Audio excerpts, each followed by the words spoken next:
स्वागत है आपका अपने चैनल के टीवी स्टोरी में। आज हम लेकर आए हैं 5 लफंगों की कहानी। अगर आपको हमारी यह कहानी पसंद आए तो कृपया वीडियो को लाइक करके चैनल को सब्सक्राइब करें और बेल आइकन को जरूर दबाएं। तो चलिए दोस्तों, कहानी की तरफ बढ़ते हैं। गांव का नाम था रतनपुर। छोटा सा, हरियाली से भरा, शांत और सीधा साधा गांव। यहाँ लोग सूरज ढलते ही अपने घरों में सिमट जाते थे। लेकिन इस शांत गांव में कुछ ऐसा था जो हर दिन हलचल पैदा कर देता था। वो थे गांव के 5 लफंगे। नाम तो उनके अलग अलग थे, पर पूरे गांव में वह लफंगे के नाम से ही जाने जाते थे। पहला था भोला, नाम जैसा भोला, पर दिमाग में शैतानी भरी पड़ी थी। दूसरा था मंगल, उसके पास तो जैसे हड्डी ही नहीं थी। हर जगह चुपचाप घुस जाना और फिर मुसीबत लाना उसका शौक था। तीसरा था शेरा, गांव के पहलवान का बेटा, जो ताकत में कम पर अक्कड़ में ज्यादा था। चौथा था चुन्नी, सबसे तेज दिमाग वाला, जो हर बार एक चालाकी भरी योजना बनाता था। और पांचवा था मुन्ना, सबसे छोटा, पर उसकी नकलें और आवाजें पूरे गांव को हंसा हंसा कर लौटपोट कर देती थी। इन पांचों की दोस्ती ऐसी थी कि जैसे दूध में पानी मिल जाए, अलग करना मुश्किल।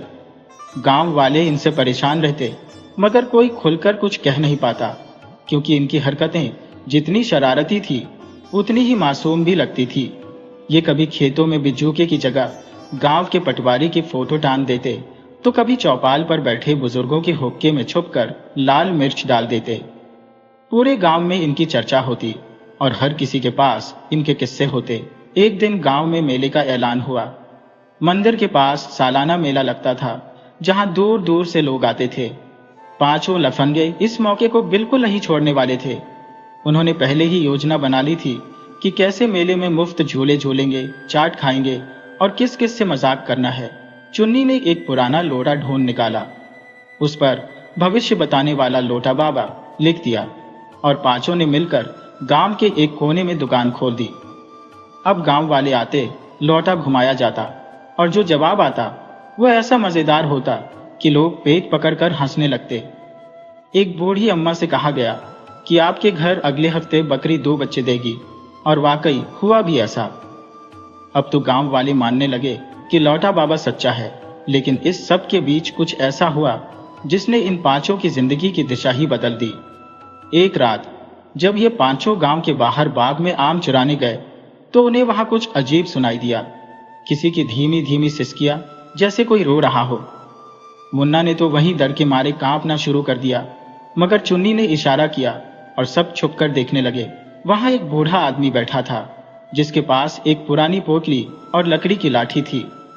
उसके चेहरे पर गहरी चिंता की लकीरें थी और वह बार बार आसमान की ओर देखकर कुछ बड़बड़ा रहा था। भोला ने धीरे से पास जाकर पूछा, बाबा, यहाँ क्या कर रहे हो रात के समय? बूढ़े ने सिर उठाया। उसकी आंखें गहरी और रहस्यमयी थी। उसने धीरे से कहा, जिसे सब भूल जाते हैं उसे ही जंगल याद रखता है। पांचों एक दूसरे को देखकर चुप हो गए। बूढ़ा अचानक खड़ा हुआ और पोटली उठाकर बोला, जिस दिन हवेली के नीचे की जमीन कांपेगी, उस दिन गांव की किस्मत भी हिलेगी। इतना कहकर वह झाड़ियों में गुम हो गया। उस रात कोई कुछ नहीं बोला, लेकिन सबके मन में वही बात घूमती रही, हवेली की जमीन, किस्मत हिलना, वो रहस्यमयी बाबा। अगली सुबह पांचों ने तय किया कि वह हवेली जाकर देखेंगे, आखिर क्या रहस्य है वहां। गांव के पश्चिमी किनारे पर एक पुरानी वीरान हवेली थी, जिसे लोग भूतों की हवेली कहते थे। कोई वहां जाता नहीं था, लेकिन अब लफंगों की जिज्ञासा जाग चुकी थी।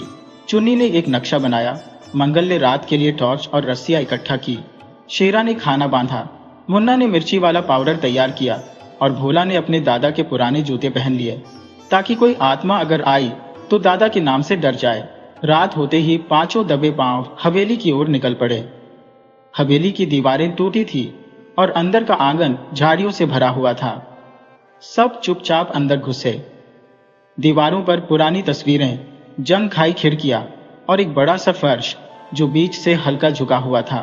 मुन्ना ने फर्श पर पैर मारकर देखा। एक खाली सी आवाज आई। सब समझ गए, नीचे कुछ है। चुन्नी ने कहा, यही वह जमीन है बाबा ने कहा था जो कांपेगी। शेरा ने फावड़ा निकाला जो वो साथ लाया था और खुदाई शुरू हुई। कुछ देर बाद लकड़ी की आवाज आई एक पुराना ढक्कन, जैसे कोई तहखाना हो।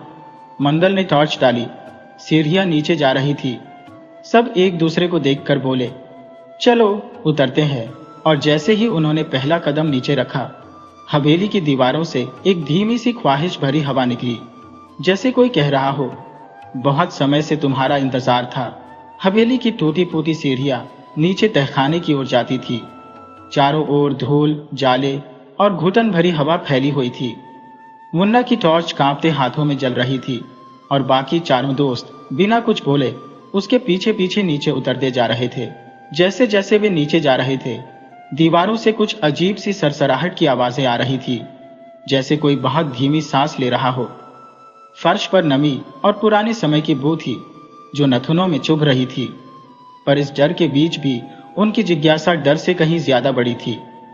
नीचे पहुंचते ही उन्होंने देखा कि तहखाना काफी बड़ा है। दीवारों पर कुछ पुराने अलमारी जैसे शेल्फ बने थे, जिनमें फटी किताबें, लोहे की तिजोरियां और जंग खाए ताले पड़े थे।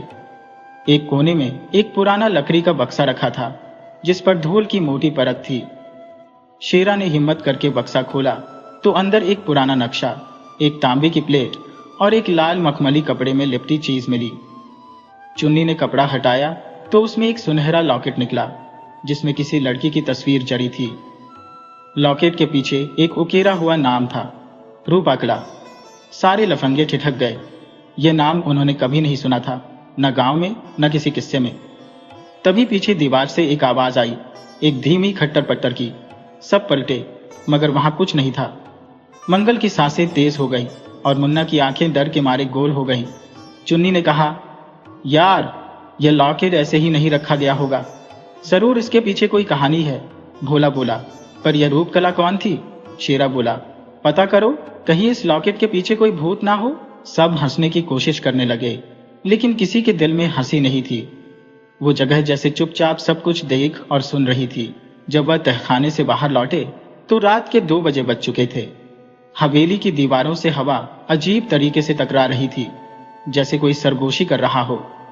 लौटते वक्त गांव तक किसी ने एक शब्द नहीं कहा। अगले दिन सब फिर एक जगह बैठे और लॉकेट, नक्शा और तांबे की प्लेट को ध्यान से देखने लगे। तांबे की प्लेट पर संस्कृत में कुछ लिखा था। चुन्नी ने अपनी मां से चुपचाप एक पुराना ग्रंथ मंगवाया और उसकी मदद से पढ़ने की कोशिश की। उसमें लिखा था, जिस दिन 5 निर्दोष आत्माएं हवेली के गर्भ में प्रवेश करेंगी, उसी दिन वह जागेगी जो वर्षों से सोई है। अब यह बात सुनकर सभी को झटका लगा। क्या यह भविष्यवाणी उन्हीं के बारे में थी? उसी दिन गांव के मंदिर के पास बैठा एक बूढ़ा साधु बार बार रूपकला रूपकला बड़बड़ा रहा था। मंगल और शेरा ने जाकर उससे पूछा, बाबा, आप रूपकला को जानते हैं? साधु की आंखें फैल गईं। वह कांपते हुए बोला, जिसका नाम नहीं लेना चाहिए वही नाम अब हवा में गूंज रहा है। तुम लोगों ने कुछ छेड़ा है, अब जो होगा वो पूरे गांव को हिलाएगा। ये कहकर वह उठकर चला गया, लेकिन पीछे रह गए बस सवाल। अगले कुछ दिनों में गांव में अजीब घटनाएं होने लगी। पालतू जानवर अचानक भागने लगे। घरों में रात को दरवाजे अपने आप खुलने बंद होने लगे। लोगों को छतों पर परछाइयां दिखने लगी। एक दिन हलवाई के बेटे ने दावा किया कि उसने हवेली की खिड़की से एक औरत को सफेद साड़ी में झांकते देखा। गांव में डर का माहौल बन गया, पर 5 लफंगे अब रुकने वालों में नहीं थे। उन्होंने तय किया कि अब इस रहस्य की तह तक जाना है। चुन्नी ने नक्शे का गहराई से अध्ययन किया और एक खास चिन्ह देखा, जो हवेली के पिछले हिस्से में स्थित एक कुएं की ओर इशारा करता था। वह कुआं अब मिट्टी से आधा ढका हुआ था और गांव में कोई वहां जाता नहीं था। अगली रात 5 लफंगे उस कुएं तक पहुंचे। उन्होंने मिट्टी हटाई और अंदर एक पुराना पत्थर निकला, जिस पर वही नाम उकेरा था, रूपकला। अचानक हवा में अजीब सी गंध फैल गई और मुन्ना को लगा जैसे किसी ने उसका हाथ पकड़ लिया हो। मुन्ना चिल्लाया, मुझे किसी ने पकड़ा है। बाकी सब उसे खींचकर बाहर लाए, लेकिन मुन्ना का चेहरा पीला पड़ चुका था। उसके होश जाने लगे और वो सिर्फ एक बात कहता रहा, रूपकला आ गई। लफंगे अब समझ चुके थे कि बात सिर्फ किसी खजाने या पुराने इतिहास की नहीं थी। ये कुछ और था, कुछ ऐसा जो कई वर्षों से छुपा हुआ था और अब जाग चुका था। भोला ने कहा, हमें गांव के बुजुर्गों से पूछना पड़ेगा, कुछ तो ऐसा है जो उन्होंने हमसे छिपाया है। अगले दिन उन्होंने गांव के सबसे बुजुर्ग आदमी हरिराम काका से मिलने का निश्चय किया। हरिराम काका 90 साल के थे, पर उनके पास गांव के हर रहस्य की कुंजी थी। जब पांचों उनके पास पहुंचे और उन्हें रूपकला का नाम बताया तो काका की आंखों में डर की लहर दौड़ गई। उन्होंने कांपती आवाज में कहा, रूपकला, वो नाम मत लो बेटा। वो हवेली की बेटी थी, सुंदर, मासूम, पर किस्मत ने उसके साथ बहुत बड़ा धोखा किया। हवेली के मालिक ने उसका भरोसा तोड़ा और उसने उसी हवेली में आत्मदाह कर लिया। कहते हैं उसकी आत्मा अब तक वहां भटक रही है। लेकिन तुम लोग वहां क्यों गए? जब लफंगों ने सब कुछ बताया तो काका रो पड़े। उन्होंने कहा, अब जो हो गया है उसे रोकना आसान नहीं होगा, लेकिन शायद, सिर्फ शायद, तुम्हारे हाथ में अब इस गांव की किस्मत है। अब सब कुछ बदल चुका था। जो कभी गांव के 5 लफंगे कहलाते थे वो अब गांव की रक्षा के जिम्मेदार बन चुके थे। रूपकला कौन थी? उसका बदला क्या था? और क्या हवेली के नीचे वाकई कोई खजाना या कोई और रहस्य छुपा था? इन सब सवालों का जवाब अब उन्हें खुद खोजना था। और इसी बीच हवेली की एक खिड़की अपने आप खुली और भीतर से वही आवाज गूंजी जो उस रात तहखाने में आई थी। बहुत समय हो गया, अब समय पूरा हुआ। रूपकला की कहानी सुनकर पांचों लफंगे सन्न थे। गांव की हवेली, जो अब तक सिर्फ वीरान इमारत थी, अब एक सच्चे रहस्य और आत्मा की कहानियों में बदल चुकी थी। हरिराम काका की बातों ने उनके दिलों में डर के साथ साथ जिज्ञासा भी जगा दी थी। लेकिन इस रहस्य को हल करने के लिए उनके पास बस किस्से, कहानियां और तहखाने से मिले कुछ संकेत ही थे। सबसे बड़ा सवाल था, क्या वास्तव में हवेली में कोई आत्मा है या फिर किसी और का खेल चल रहा है? चुन्नी ने सबको एक दिन बाद रात मिलने को कहा। उसने कुछ गुप्त प्लान बना रखा था। जब रात का सन्नाटा छाया, गांव की गलियों में सिवाय कुत्तों की ऑकेजनल भौंक और पत्तों की सरसराहट के कुछ सुनाई नहीं दे रहा था। ऐसे में पांचों फिर एक बार हवेली के पास पहुंचे, लेकिन इस बार वह सीधा तहखाने में नहीं गए। चुन्नी ने उन्हें हवेली के पीछे की दीवार से लगे उस पुराने कुएं की तरफ चलने को कहा, जहां मुन्ना का हाथ किसी अदृश्य ताकत ने पकड़ा था। चुन्नी ने कहा, देखो, मुझे शक है कि यह सारा खेल हवेली के खजाने का है। हो सकता है रूपकला की आत्मा वाली कहानी किसी ने डर फैलाने के लिए बनाई हो, ताकि कोई हवेली के नीचे दबे राज्य तक न पहुंचे।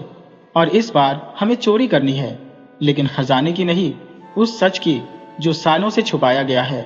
सब हैरान थे, लेकिन चुन्नी की बात में दम था। शेरा ने पूछा, क्या चुराना है? चुन्नी ने कहा, हवेली में उस रात कुछ और भी था। मुझे यकीन है वहां कोई तीसरा रास्ता है जो तहखाने से भी नीचे जाता है।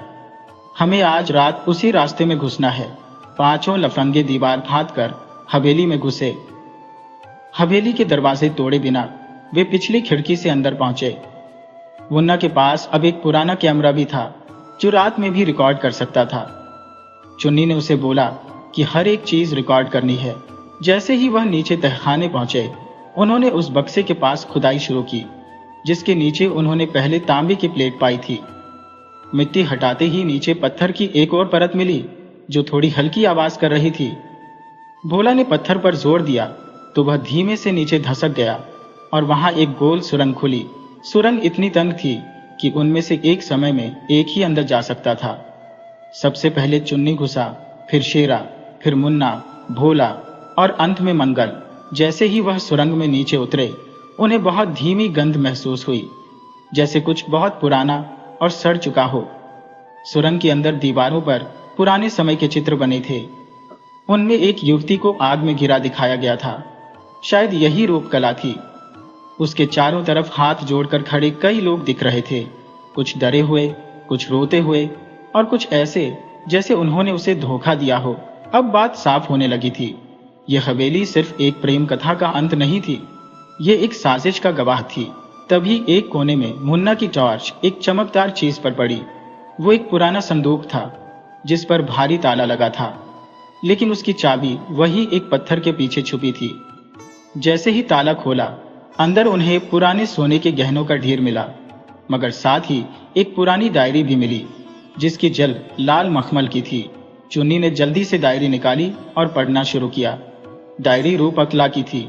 उसमें लिखा था कि हवेली के मालिक ने उसे शादी का झांसा देकर धोखा दिया और जब वह गर्भवती हुई तो उसे बदनाम करके जिंदा जला दिया गया। डायरी में यह भी लिखा था कि हवेली के मालिक ने गांव के बड़े जमींदारों के साथ मिलकर खजाना छुपाया था और रूपकला को चुप कराने के लिए मार डाला। उसकी आत्मा को शांति तभी मिल सकती है जब उसकी सच्चाई सबके सामने आए। अब सब समझ में आ चुका था। वो डरावनी घटनाएं, हवेली की परछाइयां और खिड़कियों से झांकती औरत, यह सब उस आत्मा की पुकार थी जो अपना सच दुनिया को बताना चाहती थी। तभी सुरंग में अचानक तेज हवा चलने लगी और दीवारों से कुछ फुसफुसाहटें सुनाई देने लगी। सब एक दूसरे से चिपक गए। मुन्ना ने कैमरा चालू रखा। अचानक एक कोने से हल्की सफेद धुंध सी बनी और उसमें रूपकला का चेहरा उभर आया। उसकी आंखों में आंसू थे, लेकिन उनमें कोई डर नहीं था, बल्कि करुणा और सच्चाई की पुकार थी। उसने धीरे से कहा, सच को उजागर करो, मुझे शांति दो, मेरी बात गांव तक पहुंचाओ। और वह धुंध फिर धीरे धीरे गायब हो गई। अब पांचों लफंगों का मिशन साफ था। यह अब सिर्फ चोरी की रात नहीं थी, यह सच्चाई को बाहर लाने की लड़ाई थी। उन्होंने डायरी और कैमरे में रिकॉर्ड सबूतों को लेकर सुरंग से बाहर निकलने की कोशिश की, मगर जैसे ही वह बाहर निकले, हवेली के दरवाजे अपने आप बंद हो गए। चारों तरफ शोर मचने लगा। हवेली हिल रही थी, दीवारें चटकने लगी। सबने मिलकर एक खिड़की तोड़ी और बाहर भागे। जैसे ही वह हवेली से निकले, एक जोरदार धमाके के साथ हवेली की पिछली दीवार गिर पड़ी। गांव में फिर हड़कंप मच गया। सबको लगा भूकंप आया है, लेकिन अगले दिन लफंगों ने जो किया उसने सबको चौंका दिया। वे गांव के मंदिर के सामने खड़े हुए और कैमरे की रिकॉर्डिंग और रूपकला की डायरी को सबके सामने पेश किया। सारा गांव चुपचाप सुनता रहा।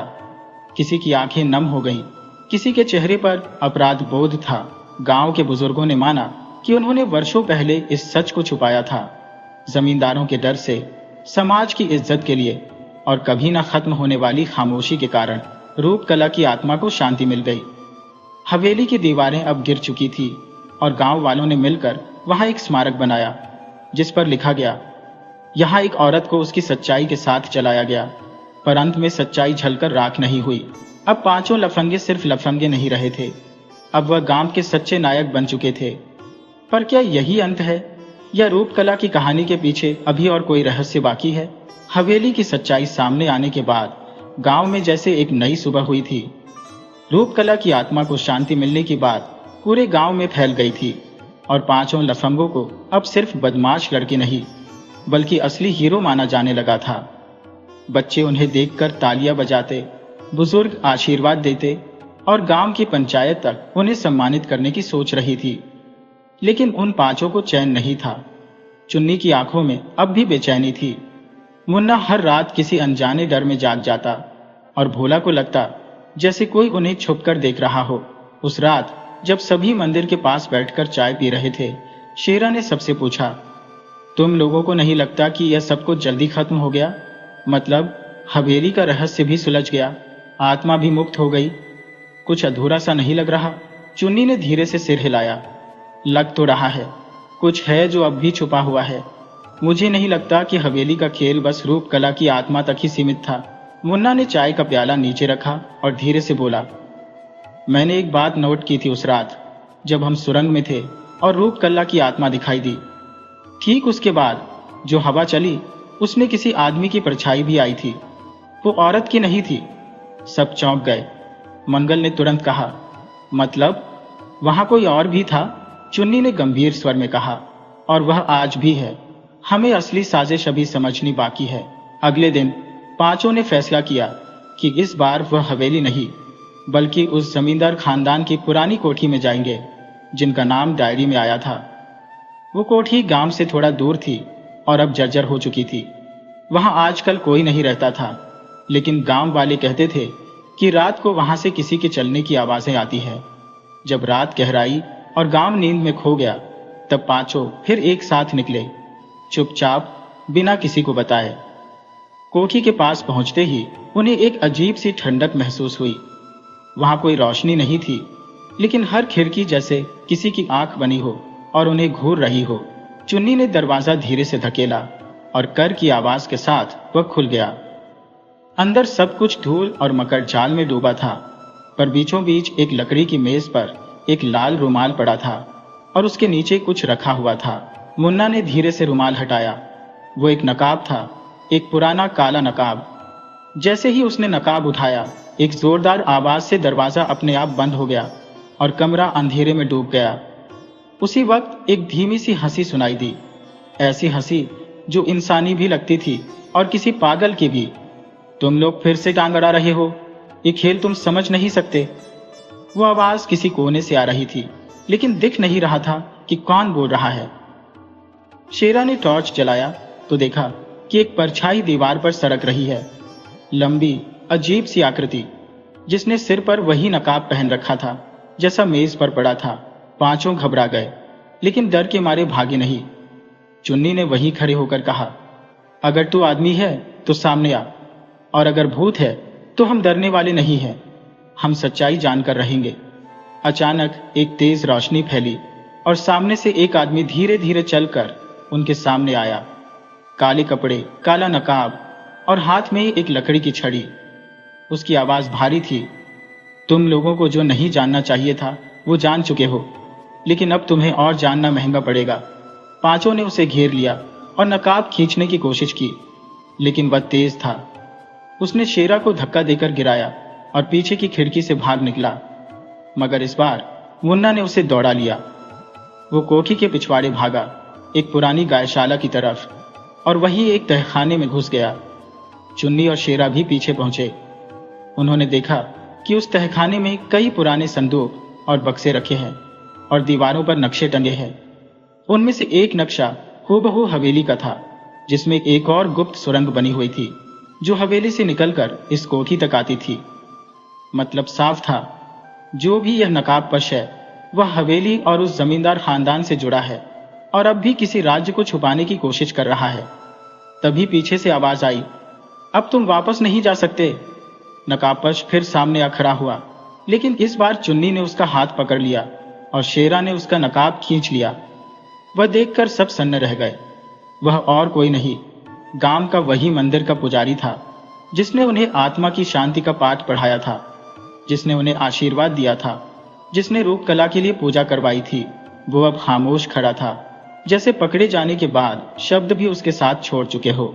मंगल ने गुस्से से पूछा, तू ही वो नकाबपोश है? तूने ही हवेली में डर फैलाया? तू ही सुरंग से आवाजें निकालता था? पुजारी ने धीरे से सिर झुकाया और बोला, मैंने जो किया मजबूरी में किया। मैं उस जमींदार का पोता हूँ। मेरे दादा ने रूप कला को मार डाला था, खजाना दबा दिया था, और जब मुझे यह सच पता चला तो मैं इस सब को छुपाने के लिए खुद नकाब पहनकर डर फैलाने लगा, ताकि कोई उस सच तक न पहुंचे। अब सारा सच सामने था। आत्मा सच में थी, लेकिन डर फैलाने वाला इंसान था। हवेली की सच्चाई, जमींदार का जुर्म और नकाबपोश की चाल, सब सामने था। पांचों लफंगों ने उस पुजारी को गांव की पंचायत के सामने खड़ा किया और सारे सबूत दिखाए। इस बार गांव वालों ने चुप्पी नहीं साधी।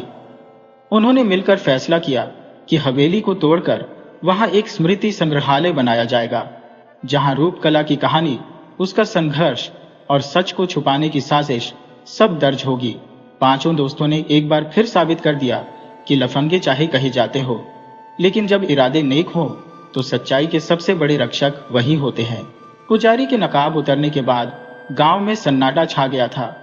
जिन लोगों ने उसे भगवान का सेवक माना था, आज वही उसके झूठ और डर की कहानियों में फंसे हुए थे।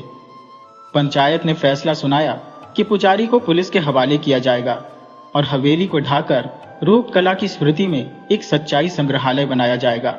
लेकिन पांचों लफंगे अब भी बेचैन थे। उन्हें लग रहा था कि सब कुछ इतना आसान नहीं हो सकता। चुन्नी सबसे ज्यादा बेचैन था। उस रात वो अकेले ही फिर से कोठी पहुंच गया। उसका मन उस तहखाने में अटका था जहां वो नक्शा देखा था। उसने मुन्ना, शेरा, मंगल और भोला को भी बुला लिया। सब चुपचाप फिर उसी तहखाने में पहुंचे। टॉर्च की रोशनी में उन्होंने देखा कि वो दीवार जहां नक्शा टंगा था दरअसल ईंटों से बनी थी और बाकी दीवारों से अलग लग रही थी। शेरा ने धीरे से ईंटों पर थपथपाया तो एक जगह से आवाज हल्की सुनाई दी।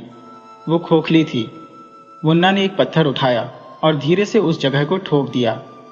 ईंटें ढह गईं और पीछे एक छोटा सा रास्ता दिखाई दिया। काफी तंग, लेकिन इंसान रेंग कर जा सकता था। सब एक दूसरे को देखकर समझ गए कि अब पीछे हटना नहीं है। सबसे आगे चुन्नी गया, फिर मुन्ना, शेरा, मंगल और सबसे पीछे भोला। रास्ता संकरा था, अंधेरा था और हवा भारी लग रही थी। कुछ दूर जाने के बाद वो एक गोलाकार कमरे में पहुंचे, जहां चारों तरफ पुराने लोहे के संदूक रखे थे। एक संदूक पर जमींदार का नाम खुदा हुआ था, विनायक सिंह चौहान। चुन्नी ने संदूक खोला तो उसमें पुराने जमाने के सोने के सिक्के, चांदी की थालियां और जवाहरात निकले।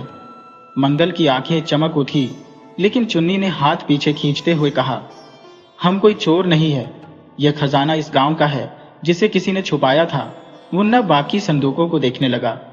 तभी एक कोने में उसे कुछ लकड़ी की दीवार जैसी चीज दिखी, जो बाकी दीवारों से मेल नहीं खा रही थी। उसने पास जाकर हाथ लगाया।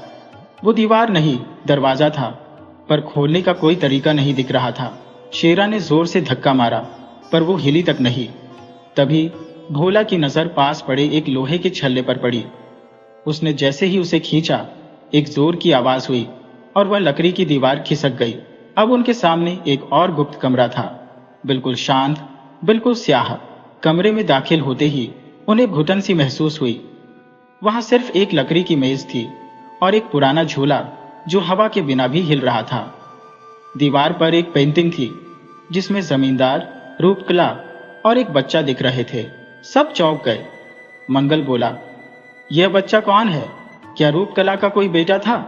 चुन्नी ने पेंटिंग के नीचे लिखा देखा, हमारा विरासत, हमारे बेटे के नाम। फिर उन्हें एहसास हुआ कि असली साजिश तो अब सामने आनी शुरू हुई है। इसका मतलब था कि रूपकला और जमींदार के बीच कोई रिश्ता था और शायद उनका कोई बेटा भी था। लेकिन उसे छुपाया क्यों गया?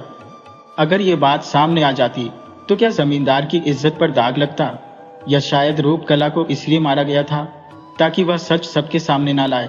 कमरे में एक और संदूक पड़ा था। इस बार उसने कुछ पुराने कागजात, फोटो और चिट्ठियां थी। एक चिट्ठी में लिखा था, अगर मैं बचा नहीं तो मेरा बेटा इस सच को सामने लाएगा। जो भी यह चिट्ठी पढ़ रहा है वह जान ले कि रूपकला सिर्फ एक नर्तकी नहीं थी, वो इस खानदान की इज्जत थी। मेरा खून उस औरत में बहता था जिसने मुझसे सच्चा प्रेम किया। सारे लफंगे सन्न थे। उनका सिर चकरा गया। चुन्नी ने गहरी सांस लेते हुए कहा, इसका मतलब रूपकला का कत्ल सिर्फ हवेली के खजाने के लिए नहीं हुआ, वह एक साजिश थी, इज्जत छुपाने के लिए। और वह बेटा शायद आज भी कहीं है। शेरा बोला, अगर वह बेटा जिंदा है तो क्या वह गांव में ही है? क्या वह पुजारी है या कोई और? मुन्ना ने धीरे से कहा, शायद वह बेटा आज भी हमें देख रहा है, शायद हम उसी की चाल का हिस्सा बन रहे हैं। भोला अचानक घबरा गया, मतलब अब तक जो हो रहा है वह कोई बड़ा खेल था? चुन्नी ने सिर हिलाया, हाँ, अब असली खेल शुरू हुआ है। कमरे की दीवारों पर उकेरे कुछ और नक्शे, कुछ और संकेत, और एक अंतिम दरवाजा मिला जो अभी तक नहीं खुला था। उस पर सिर्फ एक शब्द लिखा था, वारिस। कमरे में अजीब सी ठंडक थी। दीवारों पर नमी की बूंदें टपक रही थी और वारिस लिखा वो दरवाजा जैसे अपनी आंखों से घूर रहा था। पांचों लफंगे, चुन्नी, मुन्ना, शेरा, मंगल और भोला, जैसे किसी दूसरी ही दुनिया में पहुंच चुके थे। वो सिर्फ किसी हवेली की तहखान नहीं, किसी खानदान की दबी हुई सच्चाइयों के भीतर झांक रहे थे। शेरा ने दरवाजे को धीरे से धक्का दिया, लेकिन वह टस से मस नहीं हुआ। मुन्ना ने दीवार के चारों तरफ टॉर्च घुमाई और उसे बाईं ओर एक छोटा सा ताले जैसा चिन्ह दिखाई दिया, पर वो आम ताला नहीं था। उसमें 4 गोलाकार चिन्ह बने थे, सूरज, चांद, सांप और एक अनजानी आकृति। मंगल ने कहा, यह तो कोई पहेली लगती है, जब तक इसका हल नहीं निकलता दरवाजा नहीं खुलेगा। चुन्नी ने पेंटिंग को फिर से देखा, जमींदार, रूपकला और उनका बेटा, और पीछे दीवार पर वही 4 चिन्ह हल्के से उकेरे हुए थे। इसका मतलब था कि दरवाजा उसी परिवार के खून से जुड़ा था, उस वारिस से जिसे छुपाया गया था। अचानक भोला ने जोर से पुकारा, अरे रुको, मुझे कुछ याद आया। सबने चौंक कर उसकी ओर देखा। भोला ने जेब से एक पुरानी ताबीज निकाली जो उसे हवेली के पुराने बक्से में मिली थी। वो ताबीज देखने में मामूली थी, लेकिन उसके पीछे चारों चिन्ह उकेरे थे, ठीक वैसे ही जैसे दरवाजे पर थे। चुन्नी ने वह ताबीज दरवाजे के पास ले जाकर फिट किया और दरवाजा खुद ब खुद धीरे धीरे सरकने लगा। जैसे ही दरवाजा खुला, एक ठंडी हवा का झोंका आया और सबकी रूह तक सिहर उठी। कमरे के अंदर घना अंधेरा था। टॉर्च की रोशनी में दिखाई दिया एक ऊंचा सिंहासन जैसा लकड़ी का आसन, जिस पर रेशमी कपड़े ढंके थे। उसके ठीक सामने एक पुरानी कुर्सी, एक छोटी सी मेज और चारों ओर किताबों से भरे रैक लगे थे। ऐसा लग रहा था जैसे यह किसी का निजी कमरा हो। कोई राजा जैसा महसूस करने वाला आदमी यहाँ बैठकर अपने फैसले लिया करता था। मुन्ना ने धीरे से मेज पर रखी एक फाइल उठाई। उस पर लिखा था, चौहान वंश, गुप्त वारिस की घोषणा। सबके दिलों की धड़कन तेज हो गई। चुन्नी ने धीरे धीरे वह फाइल खोली। पहले पन्ने पर ही एक पत्र था, जमींदार का लिखा हुआ। उसमें लिखा था, अगर तुम यह पढ़ रहे हो तो इसका मतलब है कि मैं नहीं रहा। इस तहखाने में आने वाले वही लोग होंगे जो या तो सच्चाई जानना चाहते हैं या फिर उसके लायक हैं। मेरा एक बेटा है, रूप कला से। उसका नाम मैंने रजिस्टर में नहीं डलवाया, लेकिन वह मेरे खून से है और उसका अधिकार इस हवेली और इस खजाने पर है। मैंने उसे गांव के ही एक परिवार को सौंपा था जो मेरा भरोसेमंद नौकर था। उसका नाम है रघुनंदन। सबके चेहरों पर हैरानी फैल गई। रघुनंदन, यह नाम गांव में जाना पहचाना था। वो गांव का सबसे शांत, सरल और गरीब आदमी था। वो कभी किसी से ऊंची आवाज में बात तक नहीं करता था। चुन्नी बोला, मतलब रघुनंदन इस खजाने का असली मालिक है? मंगल धीरे से फुसफुसाया। तो फिर वो बच्चा, वो बेटा, रघुनंदन का बेटा ही असली वारिस है।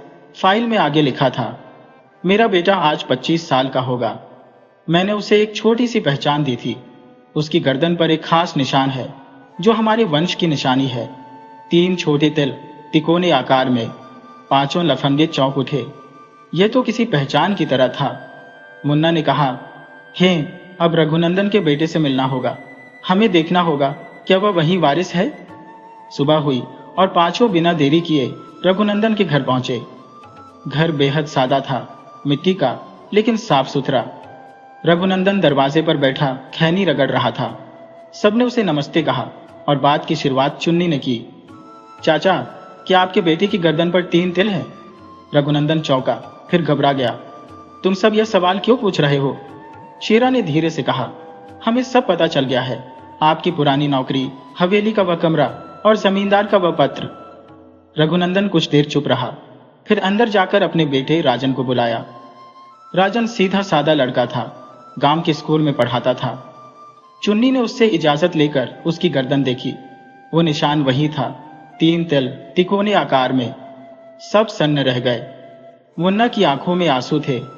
तू तो असली वारिस निकला बे, और हमें क्या लगा था, तू तो बस रघुनंदन का बेटा है। चुन्नी ने हंसते हुए कहा, अब तू हमें भूल मत जाना, लफंगे तेरे बचपन के दोस्त हैं। राजन कुछ समझ नहीं पा रहा था। वह इस सच्चाई को स्वीकार नहीं कर पा रहा था कि उसका असली बाप गांव का सबसे ताकतवर जमींदार था। रघुनंदन ने धीरे से कहा, बेटा, मैं तुझे पाल सकता था, पर तुझे अमीर बनाने का ख्वाब कभी नहीं देखा। पर अब तू जो करना चाहे कर, ये जिंदगी अब तेरी है। राजन ने तहखाने की सारी बातें सुनी, खजाना देखा और जमींदार की चिट्ठी पढ़ी। फिर बोला, मैं इस खजाने को गांव के नाम करता हूँ। इसका इस्तेमाल स्कूल, अस्पताल और अनाथ बच्चों के लिए होगा। यही मेरी असली विरासत होगी। 5 लफंगे उसे गले से लगा लेते हैं। गांव के लिए लड़ने वाले ये 5 लड़के अब सच्चाई के साथी बन चुके थे। लेकिन तभी तहखाने की दीवार से एक और दस्तावेज गिरता है, जिस पर लिखा है, अगर असली वारिस तक यह चिट्ठी पहुंचे तो समझो खेल अभी खत्म नहीं हुआ। तहखाने की उस पुरानी दीवार से गिरी चिट्ठी सबकी निगाहों का केंद्र बन चुकी थी। 5 लफंगे, रघुनंदन और उसका बेटा राजन, सबके दिलों में फिर से एक डर और जिज्ञासा का मिला जुला भाव दौड़ गया। वो चिट्ठी किसी पुरानी रहस्य गाथा का आखिरी अध्याय लग रही थी। राजन ने कांपते हाथों से चिट्ठी उठाई। उसकी पुरानी स्याही अब भी चमक रही थी और उस पर लिखा था, अगर असली वारिस तक यह चिट्ठी पहुंचे तो समझो खेल अभी खत्म नहीं हुआ। जिस संपत्ति को तुमने देखा वह असल संपत्ति नहीं है। असली खजाना वो है जिसे सिर्फ जमींदार का खून और समझ पा सकता है। अगर तुम सच्चे वारिस हो तो नीचे लिखे संकेतों को समझो। चिट्ठी के नीचे एक पहेली थी। धरती की छाती में गड़ा वो सच जिसे जल ना खोले, हवा न बहाए, जिसे 5 की संगत समझ पाए, वही वारिस असली कहलाए। सभी एक दूसरे को देखने लगे। भोला ने धीरे से कहा, मतलब यह जो अभी तक हमने देखा वह सब तो बस शुरुआत थी। मंगल बोला, यह जमींदार साला सीरियल वाला खलनायक निकला बे, मरने के बाद भी सबको नचा रहा है। राजन चुपचाप सोच रहा था। उसने हवेली के तहखाने के फर्श को गौर से देखा, जैसे कुछ पकड़ना चाह रहा हो। अचानक उसकी नजर एक कोने में बने एक गोलाकार छेद पर पड़ी, जो किसी ताले या यंत्र का हिस्सा लग रहा था। वह वही जगह थी जहां पहली बार किसी पुरानी चीज की गंध आई थी, लेकिन किसी ने तब उस पर ध्यान नहीं दिया था। शेरा झुककर उस हिस्से को देखने लगा। उसके चारों ओर 5 छोटे छोटे गोल खांचे थे, जैसे उनमें कुछ फिट होना था। मुन्ना बोला, 5 की संगत, कहीं यह हम 5 के लिए तो नहीं है? सबने एक एक कर अपने हाथ उन खांचों में रखे। आखिरी में राजन ने उस गोल छेद में ताबीज रखी, वही ताबीज जिसमें 4 चिन्ह बने थे। एक गहरी ध्वनि गूंजी और जमीन हिलने लगी। दीवार का एक हिस्सा घूमता हुआ खुला और सामने एक सीढ़ी प्रकट हुई, जो और नीचे, बहुत नीचे जा रही थी। सीढ़ियां संकरी और अंधेरी थी। सिर्फ टॉर्च की रोशनी से सब नीचे उतरते गए। नीचे एक बड़ा सा कक्ष था। दीवारें चांदी जैसी चमक रही थी और बीच में एक लोहे का विशाल संदूक रखा था, जिस पर लिखा था, चौहान वंश की अंतिम इच्छा। राजन ने संदूक को खोला। उसमें सिर्फ सोना या चांदी नहीं था, बल्कि कई पुराने दस्तावेज, जमीन जायदाद के असली नक्शे और कुछ अत्यंत महत्वपूर्ण कानूनी कागजात थे। उनमें गांव की वह जमीन भी शामिल थी जो अब तक एक बड़ी कंपनी के नाम पर थी, जिसे लोग खर्रा इंडस्ट्रीज के नाम से जानते थे। राजन के माथे पर बल पड़ गए। उसने देखा कि एक खास कागज पर लिखा था, अगर मेरे वारिस ने यह पढ़ा है तो उसे यह जानना चाहिए कि गांव की आधी जमीन अब भी मेरे नाम पर है, जिसे एक चाल से छीनने की कोशिश हो रही है। उस कंपनी का मालिक मेरा ही सगा भाई है, जिसने रूप कला और मुझे अलग किया था। मेरा बेटा ही इसे वापस ले सकता है, लेकिन इसके लिए उसे पूरी विरासत का हक साबित करना होगा और इस रहस्य को सार्वजनिक करना होगा। सब हैरान रह गए। कहानी अब केवल एक खजाने तक सीमित नहीं थी। ये अब जमींदार के भाई की साजिश और राजन की पहचान को साबित करने की लड़ाई बन चुकी थी। राजन ने सभी दस्तावेजों को समेटा और तहखाने से बाहर आकर सीधा गांव के पंचायत भवन पहुंचा। वहां सारे गांव वाले इकट्ठा हो चुके थे। 5 लफंगे उसके साथ खड़े थे। चुन्नी बोला, अब सुनो सब लोग, असली वारिस कौन है और असली धोखेबाज कौन? राजन ने सबके सामने जमींदार की चिट्ठियां, दस्तावेज और अपनी पहचान पेश की।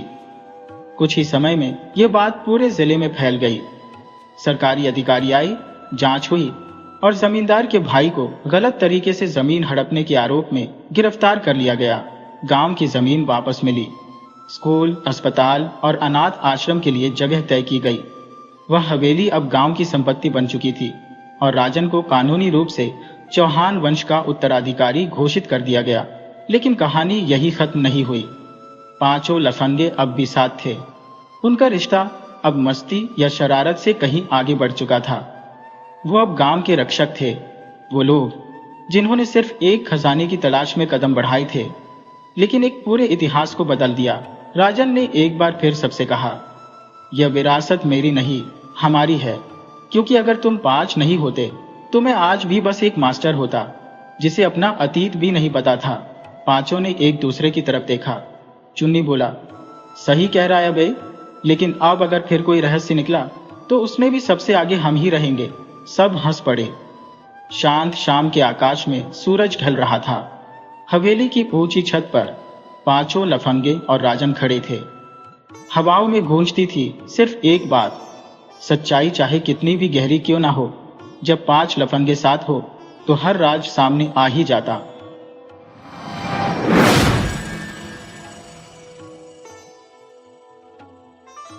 शेरपुर गांव में श्याम नामक एक व्यक्ति निवास करता था। उनके घर में पत्नी और एकमात्र संतान हरकिशोर था। अनेक वर्षों के पश्चात संतान की प्राप्ति से वे अत्यंत प्रसन्न थे। हरकिशोर को बड़ी स्नेह और लाड से पाला पोसा गया और उच्च शिक्षा के लिए नगर भेजा गया। हरकिशोर भी मेधावी था और सदैव पढ़ाई में अग्रणी रहता। समय बीतता गया। और हरकिशोर एक योग्य चिकित्सक बन गया। वह नगर के एक प्रमुख चिकित्सालय में कार्यरत हो गया। अब श्याम जी की आयु 80 वर्ष हो चुकी थी और उनकी पत्नी का देहांत कई वर्ष पूर्व हो चुका था। उनका पुत्र हरकिशोर, जो एक बड़े अस्पताल में नौकरी करता था, अपने परिवार के साथ शहर में रहता था। हरकिशोर की पत्नी भी एक डॉक्टर थी और उनका एक पुत्र था, कृष्ण, जो श्याम जी का पोता था। श्याम जी अक्सर गांव से शहर आते और कुछ दिनों के लिए अपने पुत्र के साथ रहते। जब उनकी पत्नी जीवित थी तब वे उनके साथ शहर आते थे और पत्नी के देहांत के बाद भी वे अपने बेटे से मिलने के लिए शहर पहुंचे थे। वह स्टेशन के बाहर अपने बेटे की प्रतीक्षा कर रहे थे। तभी बेटे को देखकर उनका मन प्रफुल्लित हो गया। बेटा उनका सामान लेकर चल पड़ा। बेटे ने उन्हें सहारा देने की कोशिश की, परंतु श्याम जी ने इसे अस्वीकार कर दिया और कहा, चलो मैं आ रहा हूं। वे दोनों गाड़ी का इंतजार करने लगे। गाड़ी के पास आते ही ड्राइवर ने उनका बैग ले लिया और गाड़ी में रख दिया। हरकिशोर ने पिता से कहा, बाबूजी, अब गाड़ी में बैठिए, मैं अस्पताल से आधे घंटे में लौटूंगा। कुछ मरीजों को देखना जरूरी है। आपकी बहू भी इस देश से आएगी, उन्हें एक ऑन ऑपरेशन करना है, फिर भी उन्हें देर हो जाएगी। पिता से यह बात कहकर उन्होंने ड्राइवर से गाड़ी बढ़ाने का इशारा किया। गाड़ी चल पड़ी। श्याम जी के मन में ख्याल आया कि उन्होंने अपने पोते कृष्ण का हालचाल नहीं पूछा। श्याम जी ने सोचा, कृष्ण अब यहीं पर है या कहीं और चला गया? नहीं, वह कोने में ही होगा। कहीं और गया होता तो बेटा जरूर बतलाता। छोटी बहू को तो कृष्ण के विवाह के अवसर पर ही देखा था, उसके बाद उसे कहां देख सके। हरकिशोर तो अब स्वयं भी काम नहीं आता जो उन्हें लेकर आएगा। कृष्ण ऐसे पब्लिक स्कूल में पढ़ा कि हमेशा परिवार से दूर ही रहा। यही सब सोचते हुए श्याम जी अपने बेटे के घर पहुंचे। नहा धोकर श्याम जी कमरे से बाहर आए और सामने एक नजर डाली। उन्हें बगीचे में एक आया अत्यंत सुनहरे बालों वाले बच्चे के साथ टहलाती नजर आई। उनके मन में यह सवाल आया कि यह बच्चा किसका है। उन्होंने महादेव को आवाज दी। महादेव, जो बचपन से ही उनके बेटे के घर में काम करता था और अब अस्पताल में भी नौकरी करता है, फिर भी वह उनके घर पर रहता है। श्याम जी ने हमेशा उसे अपने बच्चे जैसा माना और महादेव भी उन्हें बाबा कहकर पुकारता था। श्याम जी ने पूछा, महादेव, वह बच्चा कौन है? महादेव ने खुश होते हुए कहा, वह तो अपना ही बच्चा है, कृष्ण जी का बेटा। श्याम जी चौंक पड़े। मेरे कृष्ण का बेटा? जी हाँ, आपका परपोता। श्याम जी को घोर आश्चर्य हुआ। इतनी बड़ी खुशी की बात और उन्हें पता ही नहीं। लेकिन उस समय वे अपने मन में उठी पीड़ा को दबाकर लगभग दौड़ते हुए बगीचे में पहुंचे। बच्चे को देखकर उनका दिल भर आया। उन्होंने उसे गोद में लेने के लिए दोनों हाथ आगे बढ़ा दिए। बच्चा उन्हें टुकुर टुकुर ताक रहा था। श्याम जी भी बच्चे को देखते हुए विभोर हो रहे थे। उनकी आंखें भर आई थी। बच्चा उन्हें देख मुस्कुराया, फिर अचानक रोने लगा। आया ने कहा, बाबा, बच्चा अभी सोएगा, इसीलिए रो रहा है। श्याम जी समझ गए। उन्होंने अपने भावों पर नियंत्रण किया और आया से बोले, हाँ, इसे सुला दो। आखिर कितनी देर सोएगा? जब जागेगा तो अपने परदादा की गोद में खेलेगा। आया बच्चे को लेकर कमरे में चली गई। श्याम जी जब अपने कमरे में वापस आए तो उनके मन में उठी पीड़ा फिर से उभर आई। इतनी बड़ी खुशी की बात बेटे ने उन्हें बताई ही नहीं। उन्होंने महादेव की तरफ देखा और पूछा, महादेव, यह कृष्ण मोहन यहाँ पर आया है, ये बात बेटे ने मुझे बताई नहीं। क्यों? महादेव ने कहा, बाबा, वे लोग मुंबई में 1 सप्ताह से हैं और यहाँ नहीं, होटल में ठहरे हैं। श्याम जी ने आश्चर्य से कहा, होटल में? हाँ बाबा, बड़े लोगों के लिए क्या घर क्या होटल। सुनते हैं कि पति पत्नी की कुल तनख्वाह 2 लाख रुपए प्रति माह है। और यह आया, यह भी होटल में बच्चे को लेकर रहती थी। एक दिन कृष्ण मोहन जी और उनकी पत्नी को डिनर पर बुलाया गया था। वे लोग सुबह ही कार से आए थे और आया तथा बच्चे को छोड़ गए थे। उनके आगे के कार्यक्रम का कोई पता नहीं था। श्याम जी को यह सूचना किसी ने दी थी जिसे वे पचा नहीं पा रहे थे।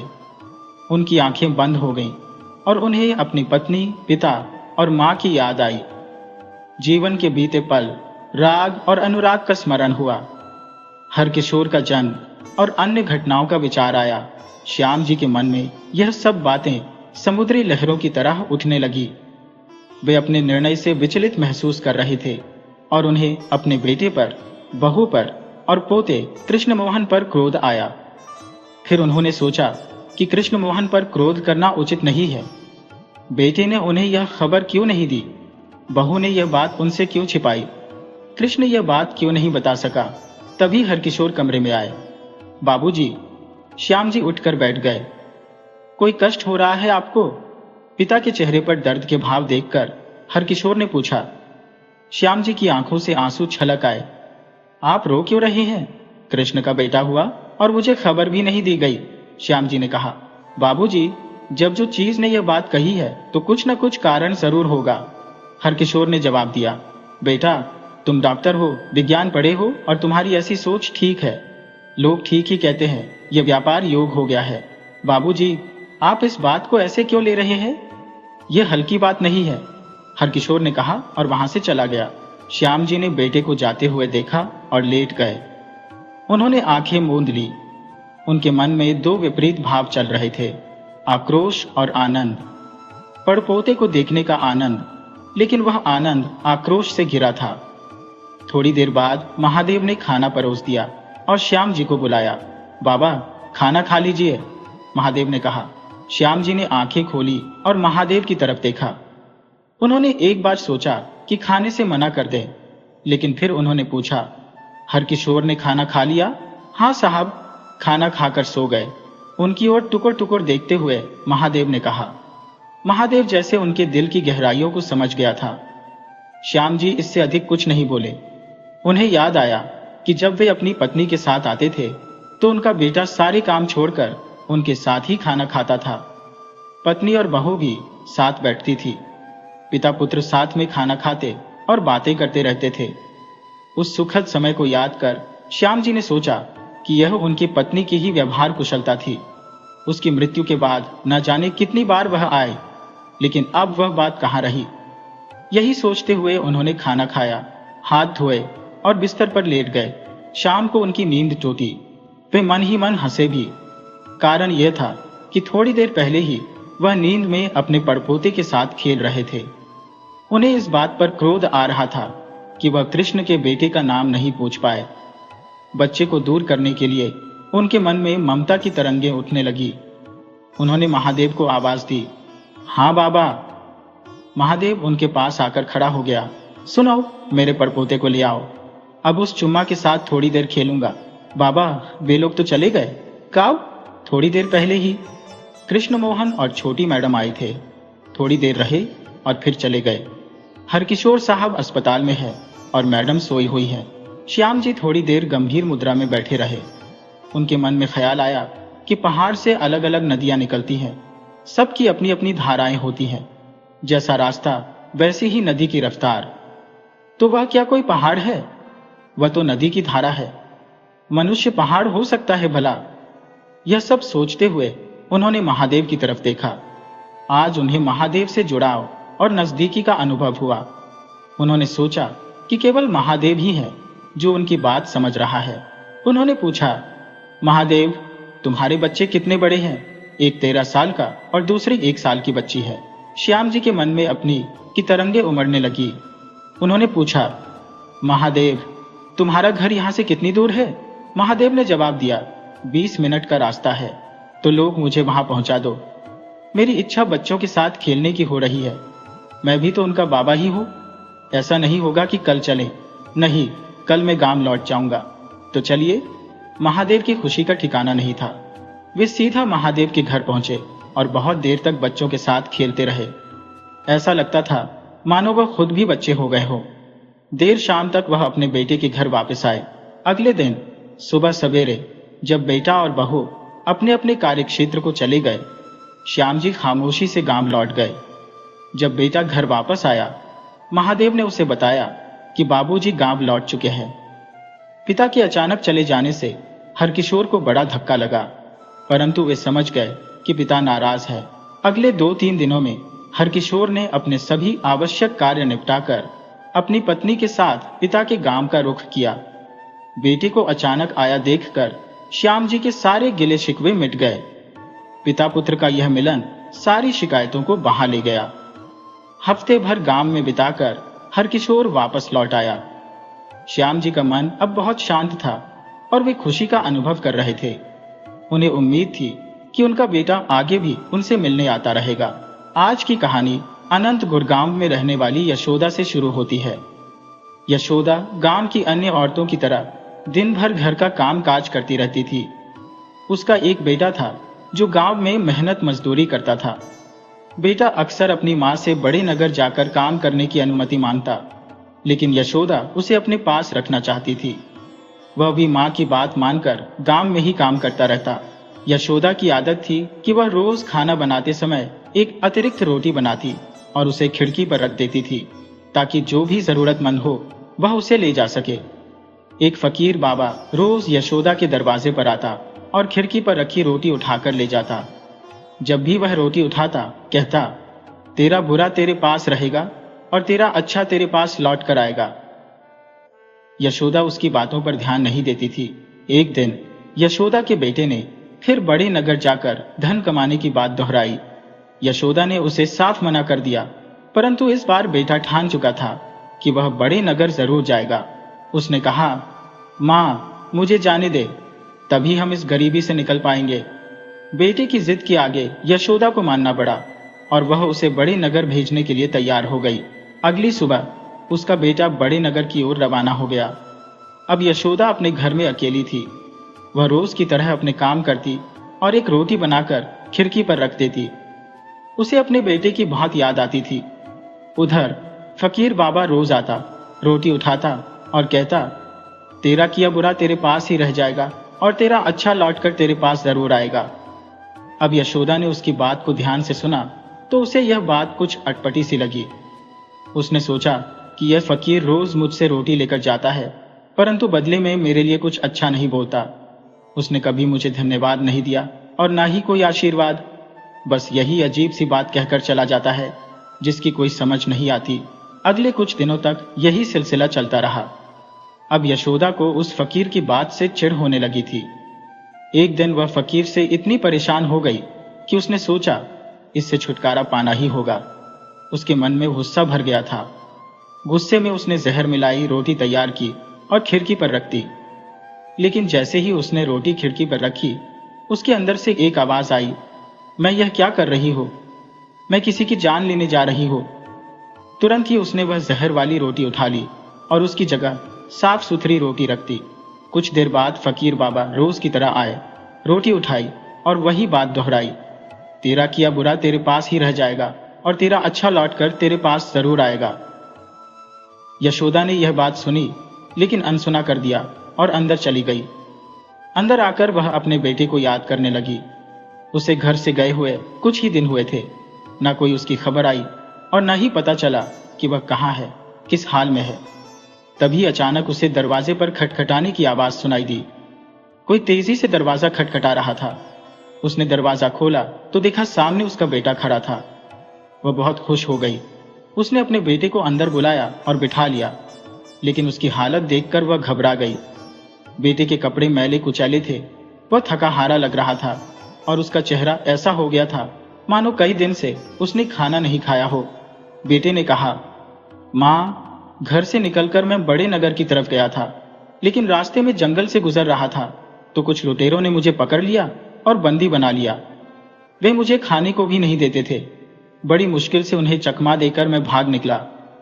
भूखा प्यासा भागता भागता अपने गांव की तरफ आ रहा था। ऐसा लग रहा था मानो अब मेरे प्राण निकल जाएंगे। इतने में रास्ते में मुझे एक बूढ़ा फकीर मिला। मैंने उससे खाने को मांगा। उसके हाथ में एक रोटी थी जो उसने मुझे दे दी। शायद उसी वजह से चलकर मैं अपने घर तक पहुंच पाया। उसने कहा, माँ, उस बूढ़े फकीर ने मुझसे क्या कहा जानती हो? उसने कहा, तेरा किया बुरा तेरे पास ही रह जाएगा और तेरा अच्छा लौट कर तेरे पास जरूर आएगा। यह सुनते ही यशोदा ने अपने दिल पर हाथ रख लिया और ईश्वर का बहुत शुक्रिया किया कि आज उसने वह जहर वाली रोटी खिड़की पर नहीं रखी थी। आज उसे फकीर की बात का मतलब भी समझ में आ गया कि किया हुआ अच्छा कर्म लौट कर जरूर आता है। इसलिए कभी भी अच्छे काम करना बंद मत कीजिए, क्योंकि यह तय है कि आपके किए हुए अच्छे कर्म किसी न किसी रूप में आपके पास लौटकर जरूर आते हैं।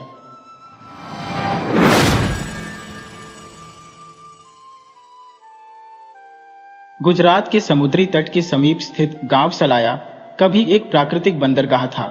यहाँ बंदरगाह के किनारे सभी प्रकार के समुद्री वाहनों की मरम्मत होती थी, जहाँ लोहार, बढ़ई और अन्य कारीगर अपनी जीविका कमाते थे।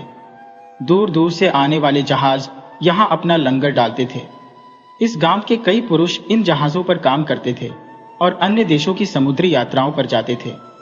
देश प्रदेश के छोटे बड़े व्यापारी यहाँ अपने माल का व्यापार करते थे। प्रतिदिन सुबह एक महिला बंदरगाह पर खड़ी हो जाती थी। समुद्री यात्रा से वापस आने वाले यात्रियों से मिलती और पूछती, तुम कहां से आ रहे हो भाई?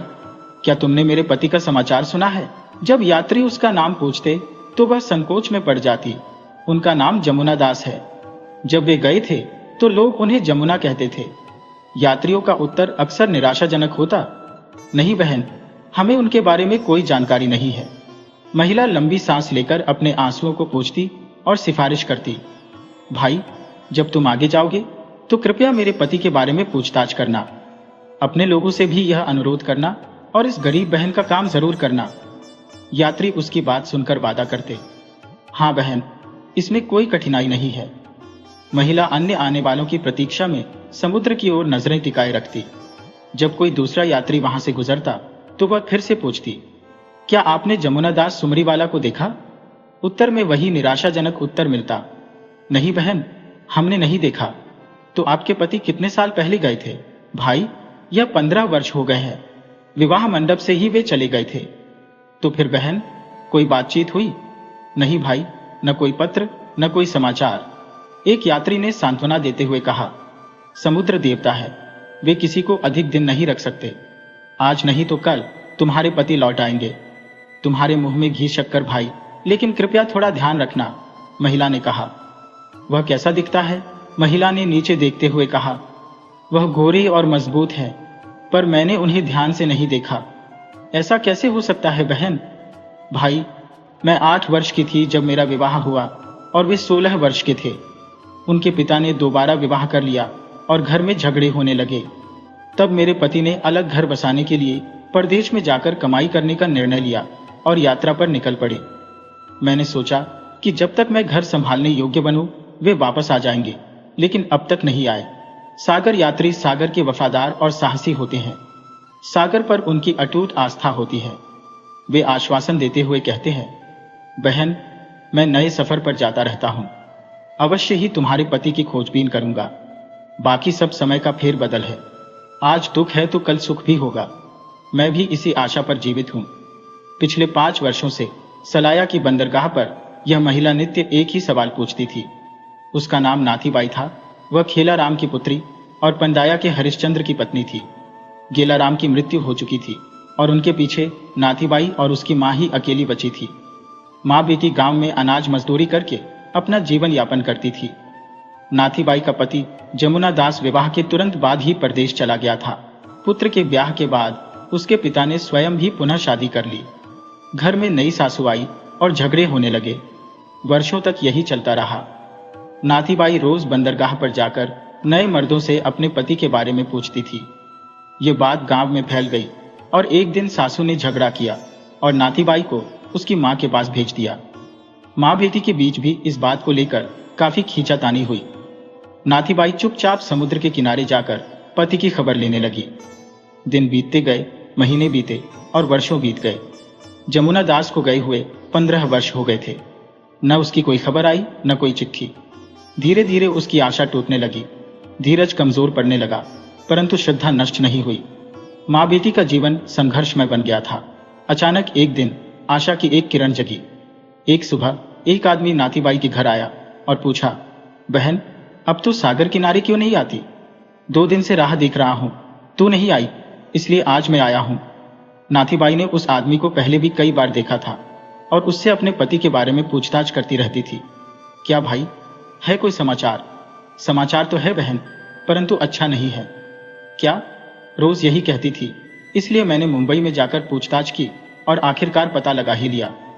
आज से 7 वर्ष पहले सुंदर जी का वाहन वतन वापस आ रहा था। उसे चीनी लुटेरों ने पकड़ लिया था और साथ में तेरा पति भी पकड़ा गया था। तब वहां से एक खत अभी से भेजा गया जिसमें तेरे पति का नाम भी था। लगभग 30 आदमी पकड़े गए थे। तो भाई, उन लुटेरों ने बंधुकों को छोड़ने के एवज में कितनी रकम मांगी? पेश की तो सबकी मिलाकर 40,000 कौड़ी मांगी गई। अकेले जमुना दास का 6,000 कौड़ी जितना है। सभी को एक द्वीप पर रखा गया है। यह द्वीप अभी से 150 कोस दूर मध्य समुद्र में स्थित है। वहां समुद्री लुटेरों का ठिकाना है, ऐसा समाचार मिला है। बहुत मेहरबानी भाई। फिर वह आदमी सारा समाचार सुनाकर वहां से चला गया, परंतु मां बेटी को नए दुख की वेदना में डाल गया। नाथीबाई के संग कोई पुरुष नहीं था। निराश्रित और असहाय, उसकी इंद्रियों का कोई सहारा नहीं था। कहाँ थे अमीज, कहाँ समुद्री लुटेरे और कहाँ सलाया? मां ने कहा, जमुना दास के पिता हरिश्चंद्र को सूचना दे देते हैं। अरे, अगर पिता को परवाह होती तो क्या 15 वर्ष बीत जाते? उनसे उम्मीद रखना बेकार था। नाथीबाई दिन भर भूत की तरह भटकती रही। उसका हृदय अनजाने दुख से व्यथित था। कहां जाऊं, किससे पूछूं? समुद्री लुटेरों को कौन पकड़ेगा? वह अपने पति के दर्द की कल्पना करने लगी। कल्पना की तरंगों में उसे अपना दुख थोड़ा कम लगने लगा। उसने सोचा कि 7 वर्षों से मेरे पति समुद्र पर नजरें गड़ाए होंगे कि कोई आएगा, कोई तो छुड़ाएगा। उनके हृदय में भी ऐसे ही आशा उठती होगी। उनके पैरों में जंजीरें बंधी होंगी, परंतु उन्हें छुड़ाने कौन जाएगा? पिता तो है नहीं और मां तो है ही नहीं। कभी कभी उसके मन में एक विचार कौंधता, क्यों नहीं, उनका कोई नहीं है तो मैं हूं ना, मैं जाऊंगी। विचार दृढ़ता में बदल गया। नाथीबाई ने मन ही मन निर्णय कर लिया कि मैं ही जाऊंगी। वैसे भी इस तरह के अस्त व्यस्त जीवन का क्या फायदा? नाथीबाई ने अपने विचार मां को बताए। माता को बहुत क्रोध आया। उसने बेटी को धमकाया, परंतु नाथीबाई का मन नहीं बदला। आखिरकार माता ने कहा, अगर तुम्हें जाना ही है तो मैं भी साथ आऊंगी। मेरा यहां पर क्या है? मां बेटी ने अपना सलाया का घर बंद कर दिया। अपने घर की सारी वस्तुएं बेच डाली, अपने गहने जेवर तक बेचे। नाथीबाई ने 3,000 कौड़ी का इंतजाम कर लिया। फिर वे दोनों मां बेटी एक व्यापारी के पास गईं। जब उस व्यापारी ने 2 स्त्रियों को बिना किसी पुरुष के आते देखा तो वह हैरान रह गया। उसने मां बेटी के खाने पीने का प्रबंध किया। फिर सेठ बोला, अरे बहन, तूने इतना कष्ट उठाया, इसके लिए तो मैं तुम्हें धन्यवाद देता हूं। परंतु समुद्री लुटेरे दगाखोर होते हैं। वे पेश की भी खा जाते हैं और कैदियों को भी नहीं छोड़ते। नाथीबाई ने कहा, भाई, मैं तो जरूर जाऊंगी। उन लुटेरों के पास भी आदमी होंगे, उनकी भी बहू बेटियां होंगी। उनके समक्ष अपना आंचल फैलाऊंगी, पैर पढ़ूंगी, विनती करूंगी, परंतु अपने पति को वापस लेकर ही आऊंगी।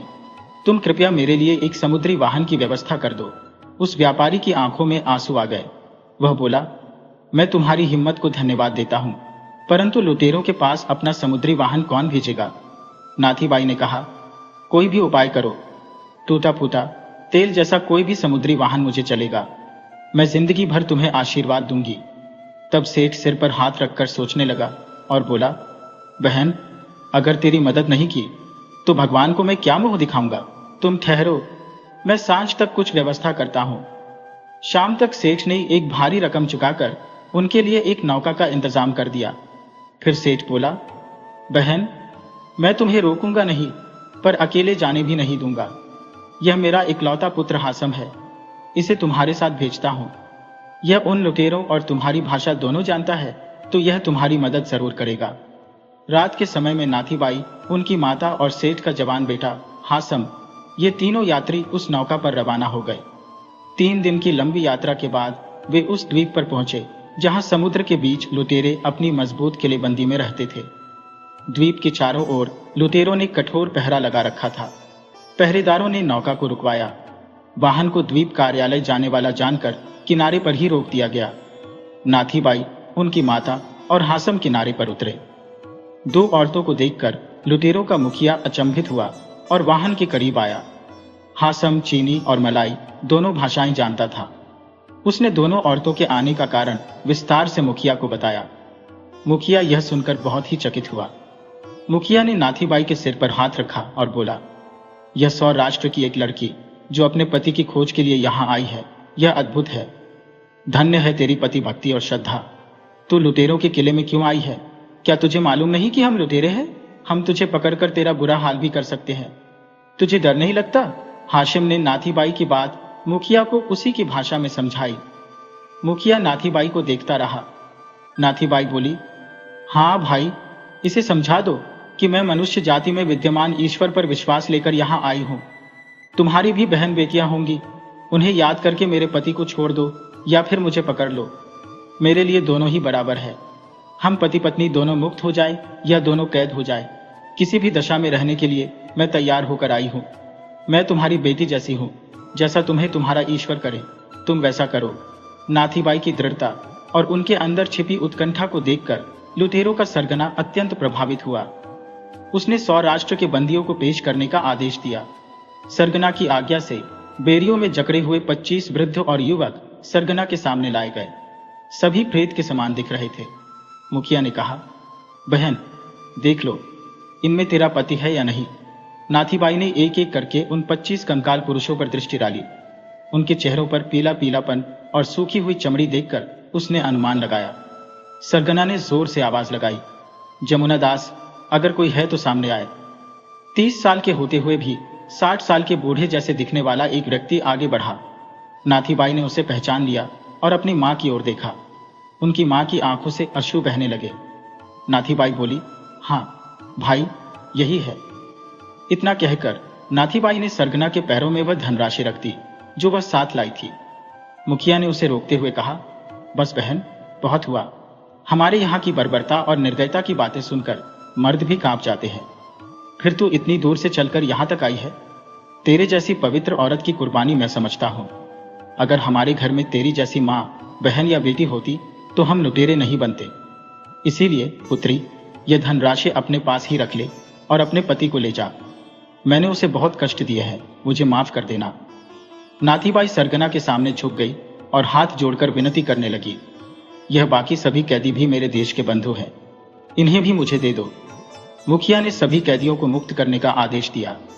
एक दिलद्रव क्षण में जो विशालकाय आदमी के हृदय को भी पिघला गया, नाथीबाई अपने पति और अन्य 30 बंदियों को लेकर वापस अपने गांव लौटी।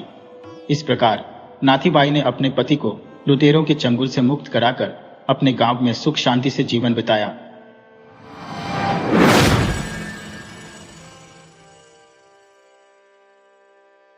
बसंत नगर में रहते थे 2 भाई, कामेश और रमेश। दोनों ने माता पिता के निधन के बाद संपत्ति का बंटवारा कर लिया और पड़ोसी बनकर अलग अलग रहने लगे। छोटे भाई रमेश का स्वभाव अत्यंत सज्जनता, दयालुता और परोपकार से भरा हुआ था, जिससे नगरवासी परिचित थे और उसकी प्रशंसा करते थे। रमेश की नेकदिली ने उसे पूरे इलाके में प्रसिद्ध बना दिया था। इसके विपरीत बड़ा भाई कामेश रमेश की इस लोकप्रियता से ईर्ष्या करता था। कामेश सदा यह प्रयास करता था कि किसी न किसी प्रकार से वह रमेश से श्रेष्ठ सिद्ध हो। उसकी यह ईर्ष्या तब और बढ़ गई जब रमेश को हाल ही में अप्रत्याशित रूप से 2000 रुपये की राशि वापस मिली। एक दिन कामेश के एक परिचित भोला उसके पास आया और कहा, मेरे भाई की बेटी की शादी तय हो गई है और शादी के खर्च के लिए मेरे भाई ने मुझसे 1000 रुपये की मदद मांगी है। मेरे पास रकम नहीं है, लेकिन मैं 2000 नारियल आधे रुपये में बेचने के लिए तैयार हूं। अगर तुम खरीद लो तो न केवल तुम्हें लाभ होगा, बल्कि एक लड़की की शादी में भी सहायता होगी। कामेश ने तुरंत सोचा कि यह रमेश को नीचा दिखाने का एक बेहतरीन मौका है। उसने भोला से कहा, मेरे पास अभी रकम नहीं है, पर मेरे छोटे भाई रमेश के पास है। वह परोपकारी है, शायद वह तुम्हारी मदद कर सके। कामेश भोला को रमेश के घर ले गया। जब वे रमेश के घर पहुंचे तो वहां गांव के कुछ प्रमुख लोग भी मौजूद थे और रमेश उनसे परोपकार के विषय में चर्चा कर रहा था। कामेश ने भोला का परिचय कराया और रमेश से कहा, मेरे पास अभी धन नहीं है, इसलिए इसे मैं तुम्हारे पास लाया हूं। तुम इसके नारियल खरीद लो और हमारे गांव की इज्जत बचा लो। वहां उपस्थित लोगों ने तुरंत कामेश की नीयत समझ ली। उनमें से एक ने कहा, अभी नारियल की मांग नहीं है, ऐसे में 2000 नारियल खरीदकर रमेश क्या करेगा? क्यों कहे कि वह अनोखा है? वह अवश्य ही यह माला खरीदेगा, क्योंकि इसके पीछे मंशा भी सही है, इसलिए उसे लाभ भी होगा। रमेश ने तुरंत कहा, ऊपर तथास्तु देवता है। हमारे कामेश ने अच्छे इरादे से ये बात कही है, इसलिए देवता भी तथास्तु ही कहेंगे। इस प्रकार कामेश ने भोला की सारी नारियल खरीद लिए। कामेश इस बात से अत्यधिक प्रसन्न था कि उसने रमेश को भोला के नारियल बेचकर एक तीर से 2 निशाने साध लिए। उसने भोला से वाहवाही भी ले ली और रमेश को नुकसान भी पहुंचा दिया। इस घटना के कुछ ही दिनों बाद प्रदेश के राजा ने अपनी प्रजा की खुशी के लिए एक यज्ञ का आयोजन किया। इसके लिए नारियल की आवश्यकता थी और व्यापारी सस्ते दामों में उन्हें दूसरे प्रदेशों में बेच रहे थे। इसलिए राजा को दूसरे प्रदेशों से नारियल का आयात करना पड़ा। मांग को ध्यान में रखते हुए दूसरे प्रदेश के व्यापारियों ने भी नारियल के भाव बढ़ा दिए, जिससे प्रत्येक नारियल का मूल्य 4 हो गया। राजा ने अपने मंत्रियों को बुलाकर कहा, यह दूसरे प्रदेश के व्यापारी हमारी जरूरत का फायदा उठा रहे हैं। वे हमारे ही प्रदेश से सस्ते दाम पर नारियल खरीदते हैं और इसी प्रदेश में महंगा बेच रहे हैं। क्यों नहीं हम पहले नारियल अपने प्रदेश से ही लेने का प्रयास करें? इसलिए प्रदेश भर में मुनादी पिटवा दीजिए कि हर नारियल पर हम 2 चुकाएंगे। हमारे प्रदेश के व्यापारी जो नारियल हमें बेचेंगे उन्हें हम खरीद लेंगे। अगर कोई कमी पड़ी तभी दूसरे प्रदेशों से नारियल मंगवाएंगे। इससे हमारे प्रदेश के लोगों को अधिक लाभ होगा। राजा की यह घोषणा सुनकर कामेश चौंक गया और रमेश के प्रति ईर्ष्या और क्रोध से जलने लगा। उसी जलन में वह तुरंत रमेश से मिलने चला गया। दूसरी तरफ राजा की घोषणा सुनकर दूसरे ही दिन गांव के प्रमुख रमेश का अभिनंदन करने के लिए उसके घर आए। रमेश ने उन लोगों से कहा, यह सब तो कामेश की मेहरबानी है। उसके मुंह से एक अच्छी बात क्या निकली? तथास्तु। देवताओं ने भी तथास्तु कहा। तभी वहां पर कामेश पहुंच गया और उसने कहा, मैं मानता हूं कि ऊपर तथास्तु देवता होते हैं, पर तुम्हें पहले से ही राजा की घोषणा की जानकारी थी। व्यापार में हम कहीं एक दूसरे के प्रतिद्वंदी न बने, इसलिए तुमने यह बात मुझसे भी छिपाई और बाकी सभी से भी। पूरा लाभ तुम खुद उठाना चाहते थे, इसलिए तुमने भोला से भी इस बारे में कोई बात नहीं की। यह सुनकर वहां पर उपस्थित सभी प्रमुख लोग हैरान रह गए। फिर कामेश जोश में आकर कहने लगा, तुम कब से हो अपने को अच्छा कहलाने के लिए? तुमने यह किया है। तुम्हें राजा की घोषणा की पहले से ही जानकारी थी। व्यर्थ में ही जोश में मत आना कामेश। तुम ही भोला को साथ लेकर आए थे और उसकी सहायता करने की विनती तुम ही ने की थी और तुम ही ने नारियल खरीदने की सलाह भी दी थी। मैं थोड़े ही उसके पास गया था और माला बेचने के लिए कहा, तब मुझमें पर यह दोष कैसे मर सकते हो? इस पर कामेश दश में आकर कुछ और कहने ही वाला था। इतने में भोला भी वहां पर आया। भोला को रमेश ने ही बुलाया था और उसे पहले ही बता दिया था कि माला को बेचने से जो भी लाभ होगा उसे आधा आधा बांट लिया जाएगा। यह सत्य जानकर कामेश हक्का बक्का रह गया। इस प्रकार कामेश एक बार फिर रमेश के हाथों पराजित हुआ और रमेश पुनः एक परोपकारी, सच्चा और ईमानदार व्यक्ति साबित हुआ। प्रतापगढ़ का राजा मंगलसेन एक वीर और प्रकृति प्रेमी शासक था, जिसका राज्य दूर दूर तक फैला हुआ था। वह प्रतिदिन शाम को एक जनसभा आयोजित करता था, जिसमें जनता की समस्याओं को सुनता और उन्हें हल करने का हर संभव प्रयास करता। उसकी प्रजा अपने राजा को अत्यधिक पसंद करती थी, क्योंकि वह दिन दुखियों की सेवा को अपना धर्म समझता था। वह जरूरतमंदों को रोटी, कपड़ा और धन दान में दिया करता था। उसकी प्रजा को उससे किसी प्रकार की शिकायत नहीं थी और पूरे राज्य में सुख और शांति का माहौल था। राजा ने अपने राज्य की सुरक्षा के लिए हाथी और घोड़ों की एक मजबूत सेना तैयार कर रखी थी। स्वयं राजा भी घुड़सवारी का बेहद शौकीन था और उसका प्रिय घोड़ा पवन था। पवन का जैसा नाम था वैसे ही उसकी तेज गति थी। जब वह दौड़ता था तो ऐसा लगता था कि वह हवा में उड़ रहा हो। उसकी पवन गति और ऊंची कदकाठी की चर्चा दूर दूर तक थी। राजा मंगलसेन पवन को अपने पुत्र के समान प्यार करता था। राजा के जंगलों में कुछ कुख्यात डाकुओं का डेरा जमा हुआ था, जिनका सरदार गुलाब सिंह था। गुलाब सिंह जहां भी जाता वहां अपना आतंक फैला देता था और लोग उसके नाम से डरते थे। राजा के सिपाहियों को जब भी डाकुओं के हमले की खबर मिलती, वे तुरंत वहां पहुंचते, लेकिन तब तक डाकू भाग चुके होते। सिपाहियों ने जंगलों में डाकुओं को खोजने के लिए कई बार प्रयास किया, लेकिन वे असफल रहे। राजा चाहता था कि डाकुओं को पकड़कर उन्हें मौत की नींद सुला दिया जाए, ताकि राज्य में शांति बनी रहे। एक बार राजा के शाही मेहमान खाने में एक मेहमान आकर ठहरा। उसकी खूब खातिरदारी की गई। तीसरे दिन जाते वक्त मेहमान ने राजा से मिलने की इच्छा व्यक्त की, तो सिपाहियों ने राजा को इसकी सूचना दी। राजा ने मेहमान को अपने पास बुलवाया। मेहमान बोला, मैंने सुना है कि आप अपनी जनता की सभी जरूरतों और इच्छाओं को पूरा करते हैं। क्या यह बात सही है? राजा बोला। क्या आपको लगता है कि आपकी खातिरदारी में कोई कमी रह गई है? आप मुझे बताएं, मैं आपकी इच्छा अवश्य पूरी करूंगा। राजा ने मेहमान को 10 बोरे अनाज और ढेर सारी स्वर्ण मुद्राएं भेंट कर दी। हम नहीं चाहते कि हमारे राज्य में किसी को किसी प्रकार की परेशानी हो। तभी मेहमान बोला, हमारे यहाँ घोड़ों की भी बहुत जरूरत रहती है। आने जाने के लिए जितने भी घोड़े हो कम ही रहते हैं। राजा बोले, आप हमारे मेहमान हैं और आपने आज हमसे कुछ मांगा है, हम आपको घोड़ा अवश्य देंगे। तभी राजा ने सैनिकों को आदेश दिया कि एक ऊंचे कद का घोड़ा मेहमान की सेवा में प्रस्तुत किया जाए। परंतु मेहमान बीच में ही टोकते हुए बोला, महाराज, मुझे और कोई घोड़ा नहीं चाहिए, केवल पवन चाहिए। यदि आप मुझे वो घोड़ा दे सके तो मुझे और कुछ नहीं चाहिए। यह धन दौलत आप गरीबों में बांट दें। राजा मंगल सेन ने आश्चर्यचकित होते हुए कहा, क्या आप जानते हैं कि आप क्या मांग रहे हैं? पवन मेरा घोड़ा नहीं, मेरे पुत्र के समान है। मेहमान बोला, अच्छी तरह जानता हूं कि पवन आपका प्रिय घोड़ा है। उसके कद काठी और रूप रंग की चर्चा मैंने खूब सुनी है। इसी कारण मैं पवन को पाना चाहता हूं। मेहमान की बात सुनकर राजा असमंजस में पड़ गया।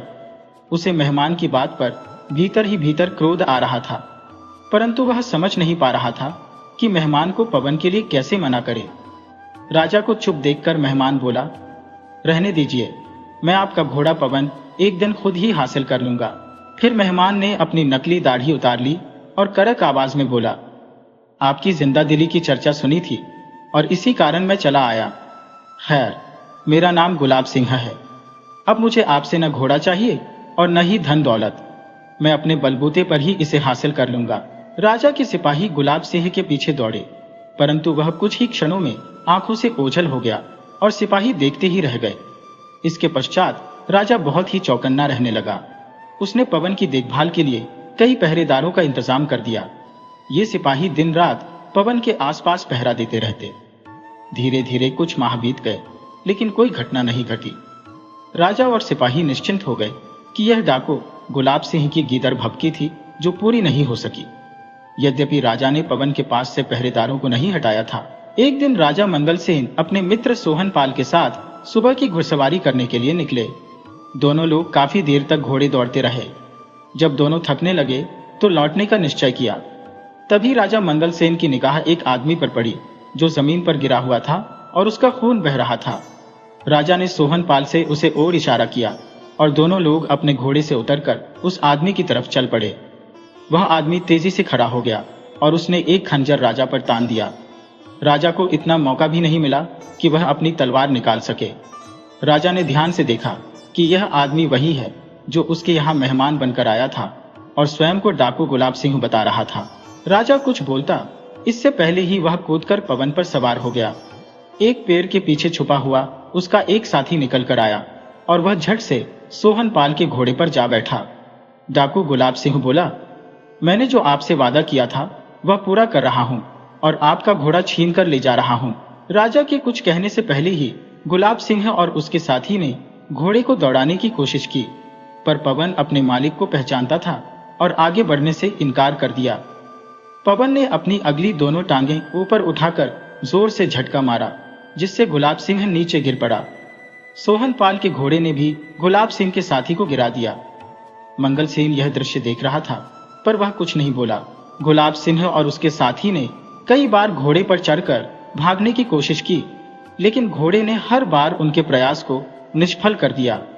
तभी राजा मंगल सेन डाकू गुलाब सिंह के पास आया और बोला, तुम जानते हो कि मैं पवन को अपने बेटे के समान प्यार करता हूँ, फिर भी तुम इसे छीन कर ले जाने का प्रयास कर रहे हो। मैं तुम्हें पवन को सौंप देता हूँ, पर याद रखना कि तुम मेरे घोड़े को नहीं, मेरे पुत्र को ले जाओगे। यदि कभी भविष्य में तुम अपने बेटे से बिछड़ोगे तो यह दर्द अवश्य महसूस करोगे जो मैं आज महसूस करूंगा। यह कहकर मंगल सेन ने घोड़े की पीठ पर हाथ फेरा, मानो उसे गुलाब सिंह के साथ जाने की अनुमति दे रहे हो। पवन अपने मालिक का इशारा समझ गया और वह चुपचाप गुलाब सिंह को लेकर चला गया। अपने ठिकाने पर पहुंचकर डाकू गुलाब सिंह बार बार सोचता रहा। उसके सामने उसकी पत्नी और उसका 6 माह का बच्चा था। आज न जाने क्यों गुलाब सिंह का पत्थर दिल पिघलने लगा था। वह बार बार अपने पुत्र को प्यार करने लगा और राजा की बात याद करने लगा। उसे ऐसा महसूस हो रहा था कि यदि वह अपने पुत्र से बिछड़ गया तो वह यह दुख बर्दाश्त नहीं कर सकेगा। उसकी पत्नी भी पुत्र वियोग में रो रो कर पागल हो जाएगी। गुलाब सिंह सोचने लगा कि उसने आज तक अनगिनत लोगों की जान ली है, उन्हें लूटा है, उन्हें घायल किया है। वे सब भी तो किसी के पुत्र या पिता होंगे। उन्हें यह वियोग कैसे बर्दाश्त होता होगा। डाकू गुलाब सिंह रात भर सोचता रहा और उसे ठीक से नींद भी नहीं आई। उसका हृदय परिवर्तन होने लगा था। सुबह होते ही वह अपने साथियों के साथ राजमहल पहुंच गया। अपने हथियार राजा को सौंपकर उसने आत्मसमर्पण कर दिया। राजा का घोड़ा पवन राजा के सैनिकों को सौंप दिया गया था। गुलाब सिंह ने राजा से कहा, महाराज, आपने अपना बेटे जैसा घोड़ा पवन मुझे सौंपकर मेरे मन को झकझोर कर रख दिया। आज तक मुझे एहसास ही नहीं था कि मैंने कितने बाप और बेटों को एक दूसरे से अलग किया है। आज मुझे अपने के पर पश्चाताप है और उसकी सजा भुगतने के लिए मैं तैयार हूं। आप वास्तव में महान हैं। ईश्वर ने आपको राजा बनाकर इसलिए धरती पर भेजा है कि आप हम सबका उद्धार कर सकें। डाकू गुलाब सिंह भाव विभोर होकर यह सब बोलता जा रहा था। राजा ने कहा, गुलाब सिंह, सबसे बड़ी बात यह है कि तुम्हें अपनी गलती का एहसास हो गया है। मैं तुम्हारी सजा माफ करता हूं और अपनी सेना में तुम्हें सैनिक के रूप में नियुक्त करता हूं। मैं चाहता हूं कि तुम अपनी शक्ति का प्रयोग सही दिशा में करो और देश की रक्षा करो। सारे लोग मंगलसेन की ओर आश्चर्य भरी नजरों से देख रहे थे। राजा का न्याय सुनकर सभी के होठों पर खुशी की लहर दौड़ गई और वे राजा के आगे नतमस्तक हो गए। अचानक पूरी सभा में तालियों की गड़गड़ाहट गूंज उठी और लोग राजा की जय जयकार करने लगे।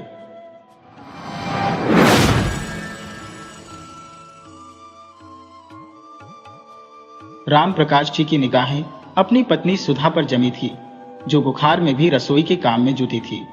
उनकी बेचैनी बढ़ रही थी। कुछ समय पहले उनके बेटे अमित के बोले गए कठोर शब्द अब भी उनके कानों में गूंज रहे थे। जब राम प्रकाश जी नौकरी कर तनख्वाह लाते थे तो अमित बिना किसी हिचकिचाहट के उनकी सभी आवश्यकताएं पूरी कर देता था। यह सब उनके बेटे पर विश्वास का कारण बना। लेकिन हाल ही में जब उन्हें दिल का दौरा पड़ा और अस्पताल में इलाज कराया गया तो खर्चे ने उनकी बचत को कम कर दिया। अस्पताल से लौटने के बाद अब वह घर पर आराम कर रहे थे। जब उन्होंने अपने बेटे से अपनी और सुधा की दवाइयां लाने के लिए कहा तो अमित ने सख्त जवाब दिया, पिताजी, मेरे पास अभी पैसे नहीं हैं। आपकी पेंशन का पैसा भी आपके इलाज में खर्च हो गया है। 2 दिन बाद जब पेंशन आएगी तब दवाइयां लाऊंगा। वैसे भी अगर 2 दिन दवाइयां नहीं खाएंगे तो कुछ नहीं होगा। बाप बेटे की बातचीत के बीच बहू सीमा अपने बेटे के साथ तैयार होकर बाहर आई। दरवाजे पर खड़ी होकर बोली, अब चलिए भी, मूवी शुरू हो जाएगी तो मजा नहीं आएगा। आज खाना भी बाहर ही खाएंगे। अमित अपने बेटे और पत्नी के साथ गाड़ी में बैठ गया और हंसते बतियाते तीनों वीकेंड का आनंद लेने निकल पड़े। अमित की बातों ने राम प्रकाश जी और सुधा जी का दिल तोड़ दिया था। कुछ देर तक उन्हें अपने कानों पर विश्वास नहीं हुआ।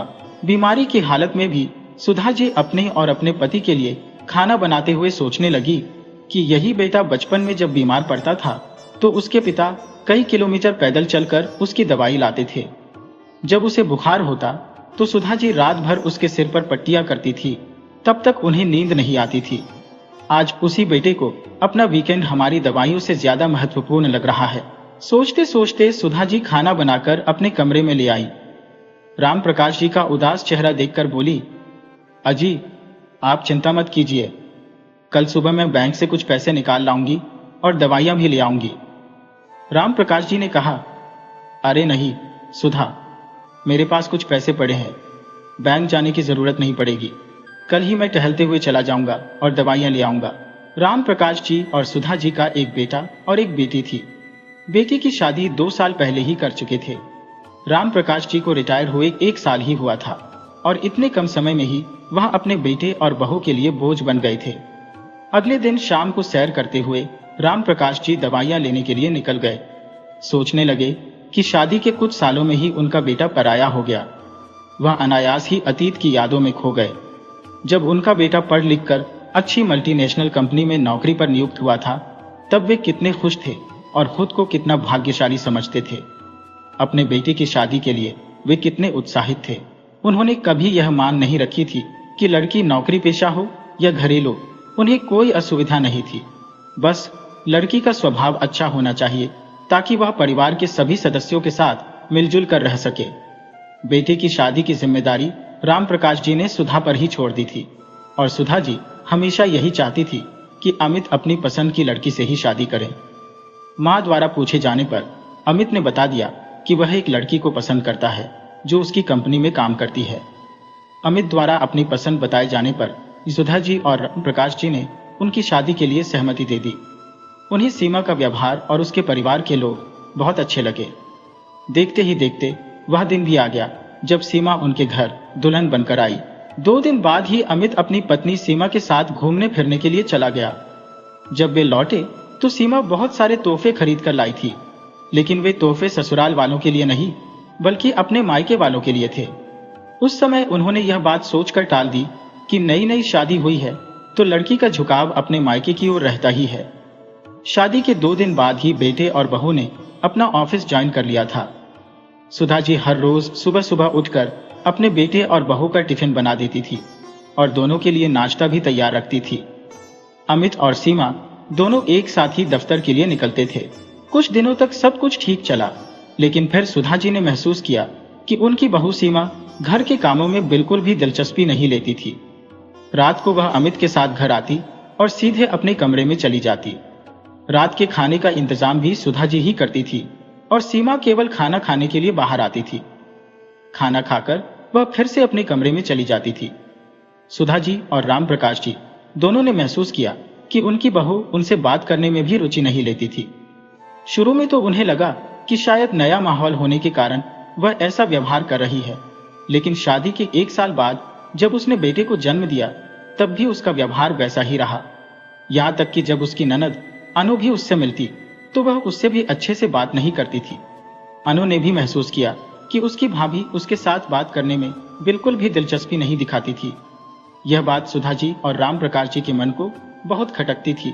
धीरे धीरे समय बीतता गया और राम प्रकाश जी की रिटायरमेंट का समय भी आ गया।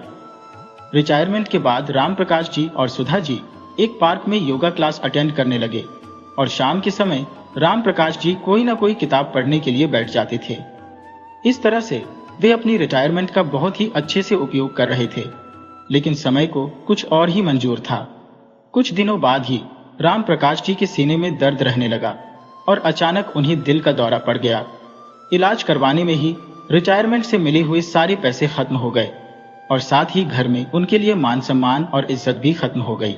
पिछली बातें याद करते करते अपनी दवाइयां लेने जाते हुए राम प्रकाश जी की आंखों में आंसू छलक आए। सोचने लगे, यही इंसान की औकात है, जब पैसे खत्म हो जाएं तो अपने बच्चे भी भाव नहीं देते। दवाइयां लेकर वे घर वापस आ रहे थे तो रास्ते में एक हलवाई की दुकान पर उन्हें जलेबियां दिखाई दी। सुधा को जलेबी पसंद है और कुछ पैसे भी बचे हुए हैं। यह सोचकर राम प्रकाश जी ने थोड़ी सी जलेबी भी खरीद ली।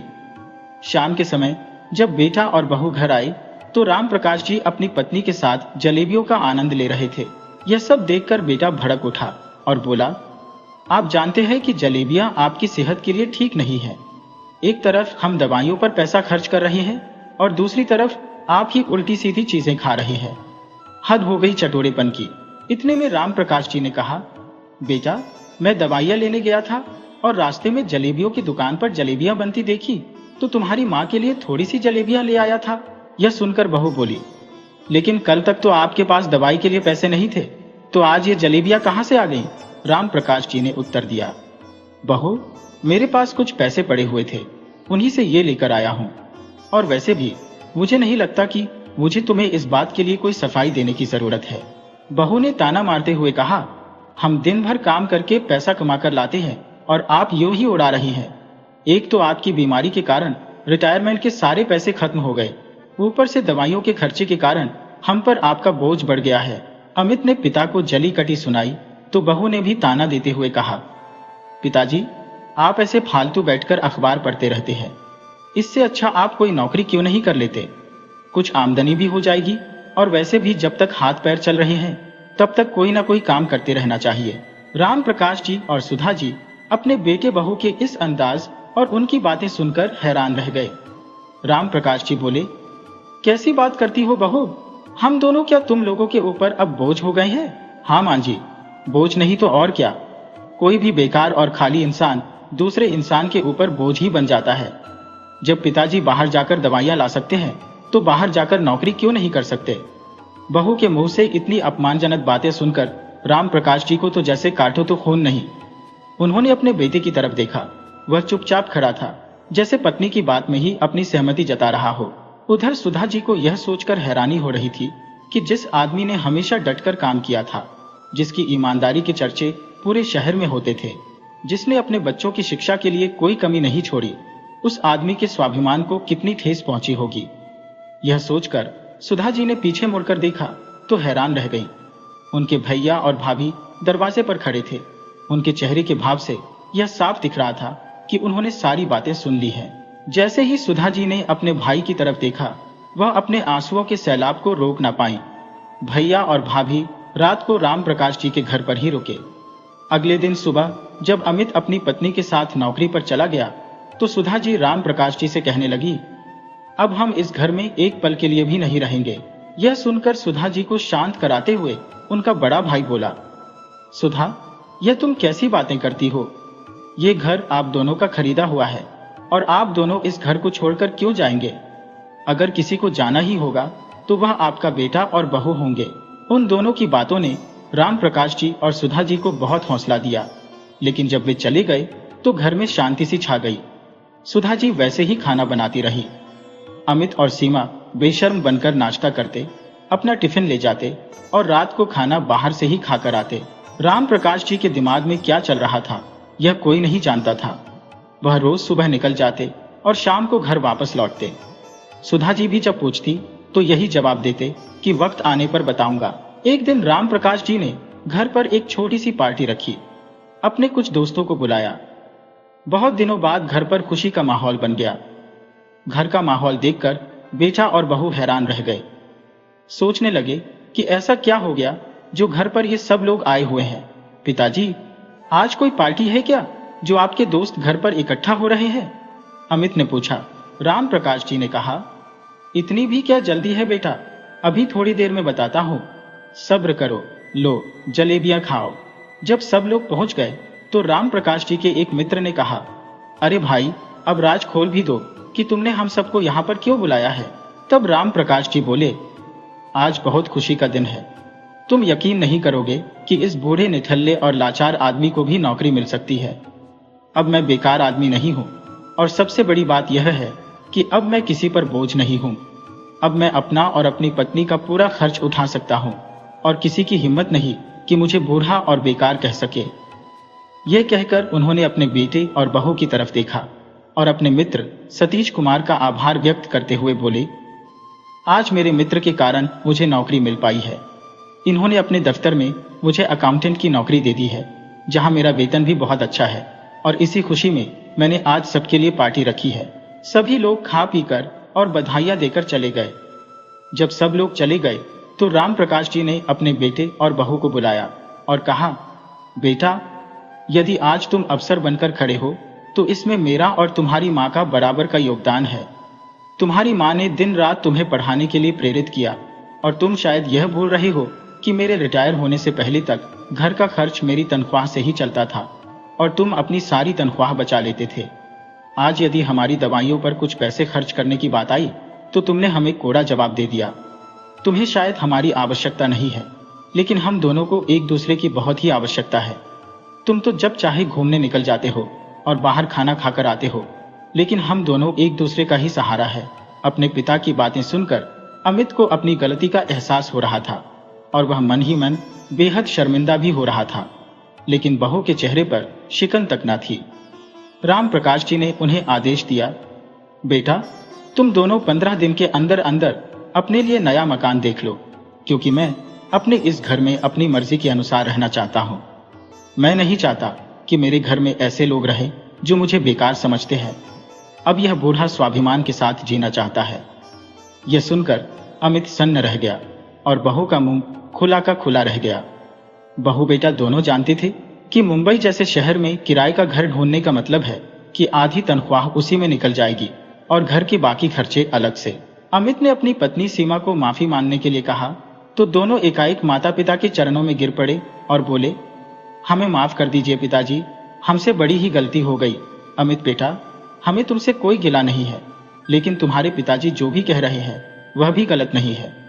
तुम्हें 15 दिन के अंदर अंदर अपना आशियाना ढूंढना ही पड़ेगा ताकि हम अपना जीवन स्वाभिमान के साथ जी सके। तुम मेरे बेटे हो, इसीलिए मैं चाहकर भी तुमसे मुंह नहीं मोड़ सकती, लेकिन मुझे अपने पति का स्वाभिमान भी उतना ही प्यारा है।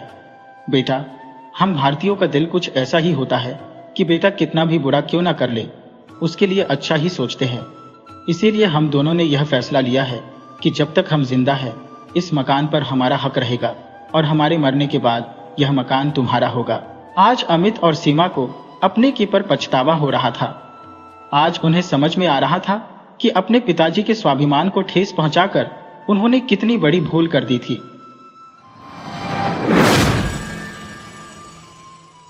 वीडियो अच्छी लगी हो तो इसे लाइक करें और ऐसी ही मजेदार कहानियों के लिए चैनल को सब्सक्राइब करें और बेल आइकन दबाएं। ज़्यादा से ज़्यादा अपने दोस्तों को शेयर करें। धन्यवाद।